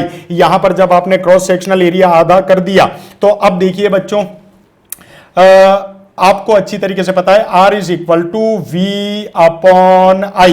अच्छा यहां से देखिए बच्चों ये वोल्टेज तो वो ही रहेगा बच्चों, क्योंकि पैरेलल में वोल्टेज हमेशा सेम रहता है। ये दोनों कंडक्टर हमने पैरेलल में कर दिए, क्रॉस सेक्शन एरिया हमने आधा आधा कर दिया। अच्छा करंट डिस्ट्रीब्यूट हो जाएगी बच्चों I/2। यहां से जो करंट चलेगी वो करंट यहां पर पहुंचने के बाद में, क्योंकि हमने आपको अच्छी तरीके से पता है ये दोनों होमोजीनस कंडक्टर हैं, हमने ये भी देखा था कि करंट स्केलर क्वांटिटी है, दोनों रास्ते पे इक्वली डिवाइड होगी, और यहां से जाने के बाद में जितनी करंट एंटर हुई उतनी करंट यहां से एग्जिट होगी। तो ये I/2I, इस चीज को हम सोल्व करते हैं तो ये 2 हम वापस ऊपर लेके जाते हैं, तो हमारे को मिला 2V अपॉन I। ये V अपॉन I बेसिकली किसके बराबर था बच्चों, यहां पर इस एरिया ऑफ क्रॉस सेक्शन के अक्रॉस जो रेजिस्टेंस आया था उसके बराबर था। इसको हम R डैश मान लेते हैं, तो यहां से हमें वापस से क्या रिलेशन मिला बच्चों, हमारे को वापस से क्या मिला, ये मिला हमारे को 2R। यानी कि पता ये चला कि अगर मैं क्रॉस सेक्शनल एरिया को रिड्यूस करता हूं, हाफ करता हूं, आधा करता हूं, तो रेजिस्टेंस विल बिकम ट्वाइस, तो रेजिस्टेंस जो है वो दुगना हो जाता है। अगर मैं एरिया ऑफ क्रॉस सेक्शन को आधा कर दूंगा तो ये जो रेजिस्टेंस है वो दुगना हो जाएगा। यानी कि ये रिलेशन कौन सा रिलेशन हो गया बच्चों, इनवर्स रिलेशन। तो जैसा कि आपने लेंथ के लिए लिखा था, if will increase the length of the conductor resistance will also increase in its proportional. If we decrease the length of the conductor the resistance of the conductor will also decrease in the proportional according to length। तो यहां पर area of cross section के लिए भी आप लोग लिख सकते हैं। देखिए नंबर 1, अगर आप area of cross section increase करेंगे तो क्योंकि ये इनवर्स रिलेशन है तो आपका रेजिस्टेंस बच्चों क्या हो जाएगा, डिक्रीज। अगर आप एरिया ऑफ क्रॉस सेक्शन को डिक्रीज करेंगे जैसा कि आपने यहां पर किया, आपने एरिया ऑफ क्रॉस सेक्शन को हाफ कर दिया, रिड्यूस कर दिया, तो यहां पर आपका रेजिस्टेंस क्या हुआ था, गेन हुआ था, इंक्रीज हुआ था 2V अपॉन I। तो बच्चों ये दोनों चीजें हमारे काम की है। अब जैसे हमने वहां पर लेंथ और रेजिस्टेंस के बीच में ग्राफिकल प्रेजेंटेशन किया था, उसी तरीके से हम एरिया ऑफ क्रॉस सेक्शन के लिए भी कर देते हैं, क्योंकि ये एक इनवर्स रिलेशन है। यहां पर y एक्सिस पर आप रेजिस्टेंस को बता दीजिए, ये आपने रेजिस्टेंस बता दिया। एक्स एक्सिस पर आप एरिया ऑफ क्रॉस सेक्शन को बता दीजिए। तो देखिए क्योंकि ये इन्वर्स रिलेशन है तो इसका ग्राफ ये इस तरीके से आ जाएगा। ठीक है बच्चों, ये याद रखिए। एक चीज इंपॉर्टेंट और बच्चों, ये देखिए आप थोड़ा ध्यान से देखिए, ये एरिया हमारे पास में जो ये वायर है बच्चों, ये देखिए, ये फॉर एग्जांपल ये मेरे हाथ में पेन है, ये क्रॉस सेक्शनल कुछ क्रॉस सेक्शनल एरिया, ये देखिए ये क्रॉस सेक्शनल एरिया का कुछ वायर है। अगर मैं इस क्रॉस सेक्शनल एरिया से अगर रेडियस निकालना चाहूं तो देखो सबसे पहले हम एरिया को मेजर करते हैं। ये देखो r is equal to, for example simply we can write, हम यहां पर लिख सकते हैं r is inversely proportional to, ये देखिए बच्चों pi r square, r is the radius, sorry इसको हम स्मॉल r रिप्रेजेंट कर देते हैं क्योंकि r is the radius, capital R is denoted by resistance. तो हमने ये एरिया की जगह पाई r स्क्वायर रख दिया। अब देखिए इस इक्वेशन से देखिए पाई कांस्टेंट है तो r is inversely proportional to radius of the area of cross section. अब देखिए तो यहां से एक नया फॉर्मूला जनरेट होता है। अगर आपके पास में दो अलग अलग कंडक्टिंग वायर्स हैं, अगर आपके पास में दो अलग अलग बच्चों कंडक्टिंग वायर्स हैं तो उन दोनों कंडक्टिंग वायर्स के रेजिस्टेंस का रेशो इस रिलेशन से देखिए बच्चों ये हो जाएगा R2 डिवाइडेड बाय ये क्या हो जाएगा R1। क्यों? क्योंकि ये इनवर्स रिलेशन है, ये R square inversely proportional to resistance है, इसलिए R1 upon R2 is equal to R2 upon R1 to the power square. अगर ये जो रिलेशन है ये आपने इसका ग्राफ प्लॉट किया बच्चों एरिया ऑफ क्रॉस सेक्शन का, अगर इसी तरीके से square of radius of any cross section of the conductor और रेजिस्टेंस के बीच में अगर आप इस तरीके से ग्राफिकल रिप्रेजेंटेशन करना चाहते हैं तो देखिए ये रेडियस का स्क्वायर, ये हमारा रेजिस्टेंस, क्योंकि ये रेडियस का स्क्वायर है तो इसका जो ग्राफिकल रिप्रेजेंटेशन या रेजिस्टेंस अगर आप रेडियस बढ़ाते हैं यानी कि एरिया ऑफ क्रॉस सेक्शन बढ़ाते हैं, ये एरिया ऑफ क्रॉस सेक्शन, इसकी रेडियस अगर आप बढ़ाते हैं इसका मतलब आप तार को मोटा करते हैं। तो क्योंकि ये इनवर्स रिलेशन है तो पता ये चला कि अगर तार मोटा होगा तो रेजिस्टेंस कम होगा और तार अगर पतला होगा तो रेजिस्टेंस ज्यादा होगा। तो बच्चों इस इनवर्स रिलेशन से हमेशा याद रखिए मोटे तार का रेजिस्टेंस कम और पतले तार का रेजिस्टेंस ज्यादा होता है। और ग्राफिकल रिप्रेजेंटेशन ये एरिया और रेजिस्टेंस में था, ये रेडियस जो है एरिया ऑफ क्रॉस सेक्शन और रेजिस्टेंस के बीच में है क्योंकि ये स्क्वायर है तो इसका जो ग्राफ है वो कुछ इस तरीके से बच्चों आपको मिल जाएगा। ठीक है, इसका स्लोप थोड़ा सा ज्यादा होगा। तो इस तरीके से आप ये रेडियस और रेजिस्टेंस के बीच में आपने ये ग्राफिकल रिप्रेजेंटेशन देखा। ये फॉर्मूला आप हमेशा याद रखिए, दो अलग अलग कंडक्टिंग वायर्स हैं, दोनों की radius of area of cross section अलग अलग हैं तो दोनों के रेजिस्टेंस का रेशो ये भी न्यूमेरिकल वैल्यूज में हमारे पास में काम आता है, ये चीजें नोट करिए। दूसरी चीज, रेडियस अगर ज्यादा होगी यानी कि तार अगर मोटा होगा तो उसका रेजिस्टेंस कम होगा, तार अगर पतला होगा तो उसका रेजिस्टेंस ज्यादा होगा। आर बढ़ेगा तो R कम होगा और R कम होगा तो R बढ़ेगा। तो ये चीजें आपको हमेशा याद रखनी है। इसके अलावा चलिए अब हम वहां पर आ जाते हैं। बेसिकली देखिए बच्चों जहां से हमने बात शुरू की थी, R is equal to specific resistance into L by A. R is directly proportional to L, R is inversely proportional to cross sectional area. ये दोनों हमने चीजें देख ली। अब हम थोड़ा सा इस स्पेसिफिक रेजिस्टेंस को सेपरेट करते हैं, R A अपॉन L। ठीक है बच्चों, अब देखिए आप, ये है आपका बच्चों रेजिस्टेंस की एसआई यूनिट आपको अच्छी तरीके से पता है ओम। अच्छा, एरिया ऑफ क्रॉस सेक्शन आपको पता है मीटर स्क्वायर, लेंथ आपको पता है, सॉरी लेंथ आपको बच्चों पता है ये मीटर से ये स्क्वायर कैंसल। तो ये जो स्पेसिफिक रेजिस्टेंस है इसकी एसआई यूनिट आपको बच्चों कितनी मिली? ओम मीटर। ये आपको एक चीज याद रखनी है। दूसरा ये देखिए बच्चों यहां से ये आपके पास में रो है। अच्छा, रेजिस्टेंस का डायमेंशनल फॉर्मूला आपने अभी निकाला था बच्चों, क्या था आपके पास में रेजिस्टेंस का डायमेंशनल फॉर्मूला? M1L2T-3A-2। ये आपके पास में रेजिस्टेंस का फॉर्मूला था। ये आपके पास में एरिया है, एरिया का मतलब आपने क्या किया बच्चों? L2 और डिवाइडेड बाय लेंथ की जगह आपने क्या पुट कर दिया बच्चों? L। अब देखिए आप, इस L से ये स्क्वायर कैंसल, तो simply we get the dimensional formula of specific resistance as M1L3 T-3 A-2। तो बच्चों ये चीज आपको हमेशा याद रखनी है। जैसा कि वेरी शॉर्ट आंसर क्वेश्चंस में हमारे से कभी कभी पूछ लिया जाता है, right down the dimensional formula of resistance. तो M1L2 T-3 A-2।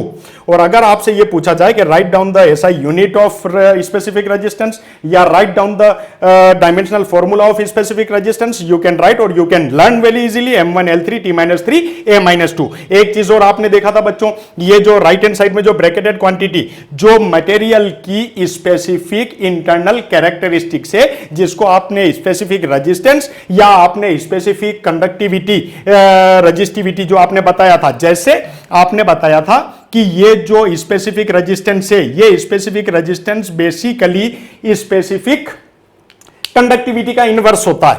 ये रेजिस्टिविटी आपकी कंडक्टिविटी की इनवर्स होती है।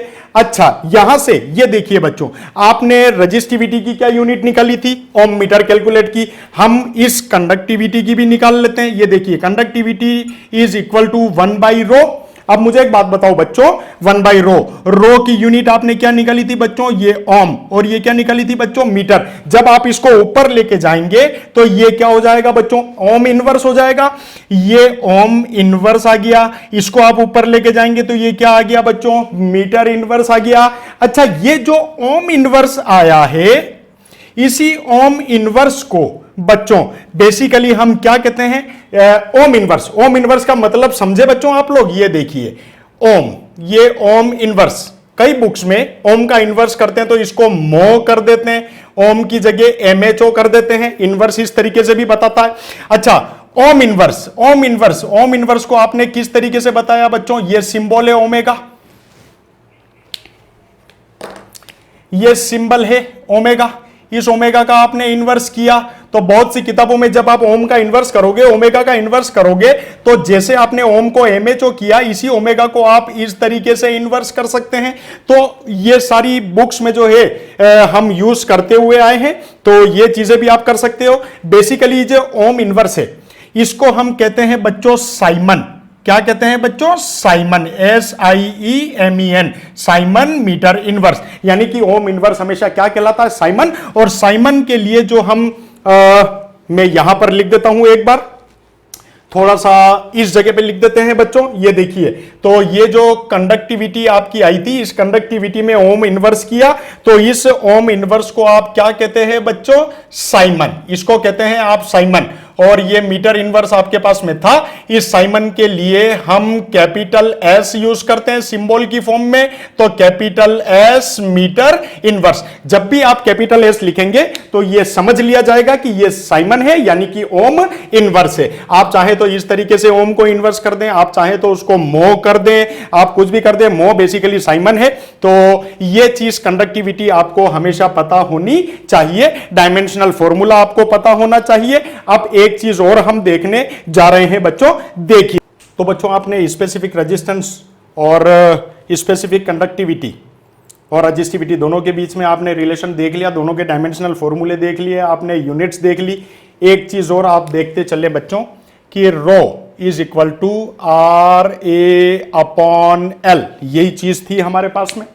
अब देखिए बच्चों, अगर मैं यहां पे एरिया ऑफ क्रॉस सेक्शन, अगर किसी कंडक्टर का area of cross section 1 meter square अगर ले लेता हूं, अगर उस कंडक्टर की लेंथ भी अगर मैं 1 मीटर ले लेता हूं, तो यहां पर 1 जब हम पुट करेंगे तो रो इज इक्वल टू किसके बराबर आ जाएगा बच्चों?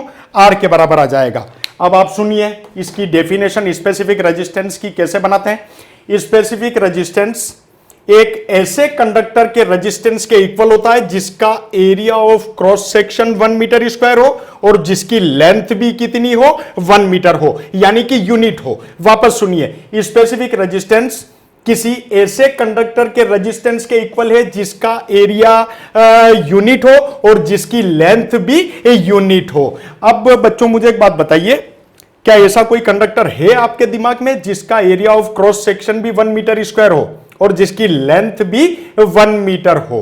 तो देखिए, आप अगर आप एक क्यूब लें बच्चों, ये इस तरीके से आप अगर एक क्यूब बनाएं, तो देखिए अगर क्यूब की आर्म लेंथ अगर आपने 1 मीटर ली है तो एरिया ऑफ क्रॉस सेक्शन, ये एरिया ऑफ क्रॉस सेक्शन जिसके नॉर्मल करंट फ्लो हो रही है, ये सबसे पहली इंपॉर्टेंट कंडीशन है बच्चों। ये याद रखना कि current should be drawn normal to the area of cross section. ये आपका क्यूब है, ये एरिया ऑफ क्रॉस सेक्शन है। ये एरिया ऑफ क्रॉस सेक्शन कितना है बच्चों आपका 1 मीटर स्क्वायर, और इसकी लेंथ कितनी ली आपने बच्चों 1 मीटर। तो इसका एरिया ऑफ क्रॉस सेक्शन भी यूनिट हो गया, इसकी लेंथ भी क्या हो गई बच्चों यूनिट हो गई। और करंट हमेशा एरिया ऑफ क्रॉस सेक्शन के किस तरीके से चलनी चाहिए बच्चों, नॉर्मल चलनी चाहिए, परपेंडिकुलर चलनी चाहिए।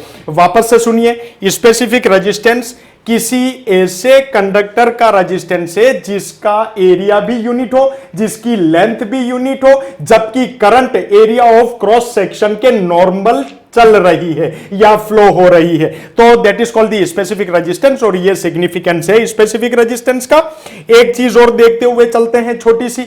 आपने बच्चों एक ग्राफ बनाया था, शायद आपको पता होगा कि आपने y एक्सिस पर v लिया था, यहां पर आपने करंट लिया था, इस तरीके से v और i आपने रिलेशन ओम्स लॉ देखा था, ये एंगल थीटा था। जब आपने ये स्लोप टेंजेंट थीटा निकाला था, ये टेंजेंट थीटा निकाला था, तो ये टेंजेंट थीटा आपको क्या दे रहा था, रेजिस्टेंस दे रहा था। ठीक है, v अपॉन i, यानी कि slope of vi graph gives the resistance of that conductor. और जब आपने इसको इन्वर्स किया था, जब आपने बच्चों इसको क्या किया था, आपने y एक्सिस पर करंट डिनोट किया, x एक्सिस पर आपने वोल्टेज डिनोट किया। तो जब आपके पास में ये स्लोप आया था, तो अब ये स्लोप आपका dv अपॉन di न आके कितना आया था बच्चों, आपका ये स्लोप आपके पास में आया था tangent theta is equal to di upon dv। देखिए यहां पर बच्चों ये di था और ये dv था, ये dv अपॉन di, ये तो था आपका टेंजेंट थीटा यानी कि रेजिस्टेंस। लेकिन यहां पर ये चीज क्या थी आपको, change in the current corresponding to change in the potential from that to that. तो di upon di upon dv, देखिए आप ये di अपॉन dv, ये di upon dv gives the inverse of resistance 1 upon r।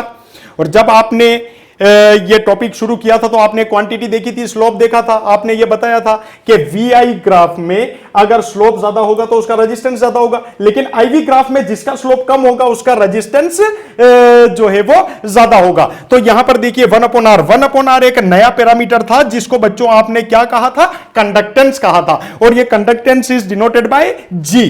अब आप देखिए ये conductance है बच्चों, ये 1 अपॉन r है, 1 अपॉन r रेजिस्टेंस का यूनिट क्या होता है बच्चों, ओम।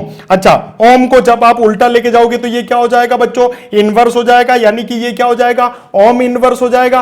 तो यहां पर इसको आप इनवर्स कर दीजिए, तो कंडक्टेंस की भी आपकी यूनिट क्या आ गई बच्चों, ओम इनवर्स। आप चाहो तो आप इसको साइमन लिख सकते हो, आप चाहो तो आप इसको इस तरीके से बता सकते हो, आप जिस तरीके से रिप्रेजेंट करना चाहें वो आप रिप्रेजेंट कर सकते हैं। तो रेजिस्टेंस और कंडक्टेंस, ये दोनों चीजें, रेजिस्टेंस एंड कंडक्टेंस। अब देखिए बच्चों, हमने कंडक्टिविटी और रेजिस्टिविटी भी देखा, हमने कंडक्टेंस और रेजिस्टेंस भी देखा। अगर किसी कंडक्टिंग मटेरियल का रेजिस्टेंस ज्यादा है तो उसका कंडक्टेंस कम है, अगर उसका रेजिस्टेंस कम है तो कंडक्टेंस ज्यादा है। सिंपली अगर किसी भी मेटेलिक कंडक्टर का स्पेसिफिक रेजिस्टेंस अगर ज्यादा है तो सिंपली उसकी कंडक्टिविटी कम है, और अगर कंडक्टिविटी ज्यादा है तो उसकी रेजिस्टिविटी कम है। तो अब आप देखिए, जब आप बच्चों प्रैक्टिकल लैब्स में जाएंगे तो कई सारे आप प्रैक्टिकल्स करेंगे, जैसे आप ओम्स लॉ करेंगे, आप मीटर ब्रिज करेंगे।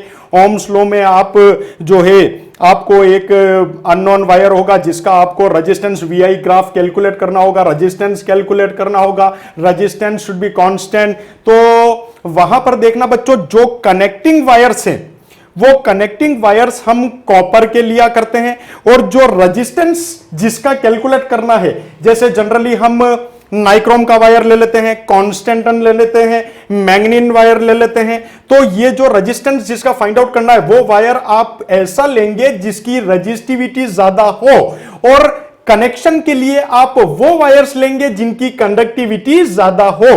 तो हम हमारी प्रैक्टिकल लैब्स में भी कंडक्टिविटी के लिए कॉपर वायर्स यूज करते हैं, सारे कनेक्शंस हम कॉपर से करते हैं, लेकिन जिस अननोन वायर का रेजिस्टेंस हमारे को कैलकुलेट करना है वो हम जो है हायर रजिस्टिविटी वाला लेते हैं, जैसे मैग्नीन ले लिया, नाइक्रोम ले लिया, इस तरीके से। अच्छा, हमारे घरों में भी जो कनेक्टिंग वायर्स हैं, जो हमारे घरों में जो पूरा जाल नेटवर्क है इलेक्ट्रिकल सर्किट्स का, वो कॉपर वायर यूज किया जाता है। देखो बच्चों, कॉपर की कंडक्टिविटी अच्छी होती है, इकोनॉमिकल कंडीशन से कॉपर जो है अच्छा कंडक्टर माना जाता है।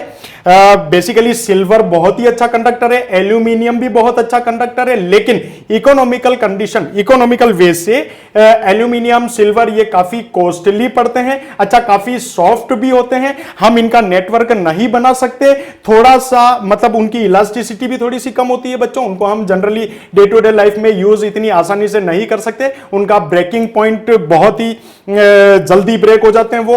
तो कहने का मतलब यूं है, कनेक्शंस में हम कॉपर यूज करते हैं, और बेसिकली कॉपर को हम आइडियल कंडक्टर हम मान के चलते हैं, क्योंकि डे टू डे लाइफ में जनरली हम कॉपर कंडक्टर ही यूज किया करते हैं। एल्यूमिनियम और सिल्वर और इनको हम कॉस्टली होने की वजह से हम यूज नहीं करते हैं। तो बेसिकली ये हमारा एक इंपॉर्टेंट रिलेशन था बच्चों, तो ये चीजें आप लोग अच्छी तरीके से ध्यान में रखिए। अब ये जो आपने रजिस्टिविटी और कंडक्टिविटी देखा, तो देखिए आप इस चीज को,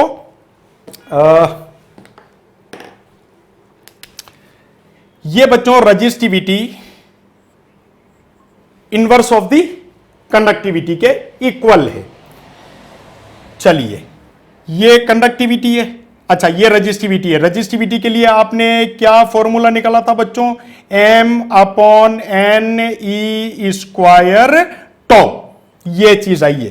तो बेसिकली फ्री इलेक्ट्रॉन कंसेप्ट, किसी भी कंडक्टर में फ्री इलेक्ट्रॉन कंसेप्ट इसी रजिस्टिविटी पे या इन्हीं राइट हैंड साइड के पैरामीटर्स पर बेस्ड होता है। इन्हीं चीजों को लेके हम डिस्कस करते हैं। और अब जो चीज मैंने आपको पहले बोली थी, ये चीजें सारी डिस्कस करने से पहले, कि रजिस्टिविटी, कंडक्टिविटी, रेजिस्टेंस, कंडक्टेंस, इन्हीं पैरामीटर्स के बेसिस पर हमने हमारे सब्सटेंसेस को, मटेरियल्स को 3 पार्ट में क्लासिफाई किया हुआ है। जनरली वो 3 पार्ट जो हम डे टू डे लाइफ में भी यूज करते हैं, और जो हमारी लैब्स में, प्रैक्टिकल्स में, स्टडी में, सब में जो है generally day to day life में काम आते हैं, कंडक्टर, सेमीकंडक्टर और इंसुलेटर। तो ये इन तीनों का क्लासिफिकेशन इसी रजिस्टिविटी और कंडक्टिविटी और फ्री इलेक्ट्रॉन कंसेप्ट के ऊपर बेस्ड है। और चौथा एक सुपर कंडक्टर है, उसकी कुछ कंडीशंस हैं, कितने टेम्परेचर पर कंडक्टिविटी कितनी वेरी होनी चाहिए, तो वो पैरामीटर्स हम अभी देखेंगे। आप इन चीजों को नोट करिए। तो बच्चों, ये जो रजिस्टिविटी है, जिसकी यूनिट ओम मीटर है, तो ये हमारे पास में कुछ सब्सटेंसेस के क्लासिफिकेशंस, जैसे मैंने आपको बताया था, metal, semiconductors, insulator, mixed metals भी हैं। तो इन सब की रजिस्टिविटी जनरली प्रैक्टिकल लैब्स में भी आप लोगों के काम की है, और न्यूमेरिकल्स में भी काम की है, ये आपको याद होनी चाहिए। कई बार वाइवा में भी हमारे से पूछ ली जाती है, एग्जाम में, प्रैक्टिकल्स में। तो ये देखिए आप, कंडक्टर्स में, मेटल्स में देखो, सिल्वर की 1.6 × 10⁻⁸ ओम मीटर, कॉपर की 1.7 × 10⁻⁸, एल्यूमिनियम की 2.7 × 10⁻⁸, टंगस्टन की 5.6 × 10⁻⁸ ओम मीटर। इसी तरीके से सेमीकंडक्टर में कार्बन की दी हुई है 3.5 × 10⁻⁵, जर्मेनियम की 0.6, सिलिकॉन की 2300। इंसुलेटर में प्योर वाटर की रजिस्टिविटी है, ग्लास की है, माइका की है, ठीक है बच्चों। इसी तरीके से मिक्स्ड मेटल्स में नाइक्रोम है, मैग्नीन है, कॉन्स्टेंटन या यूरेका की जो है रजिस्टिविटी वो आपको दी हुई है। तो ये चीजें जो कि डेली काम में आती है, न्यूमेरिकल्स में भी काम में आती है, प्रैक्टिकल्स में भी काम में आती है। तो ये चीजें I think you should learn. तो इन चीजों को आप नोट कीजिए बच्चों।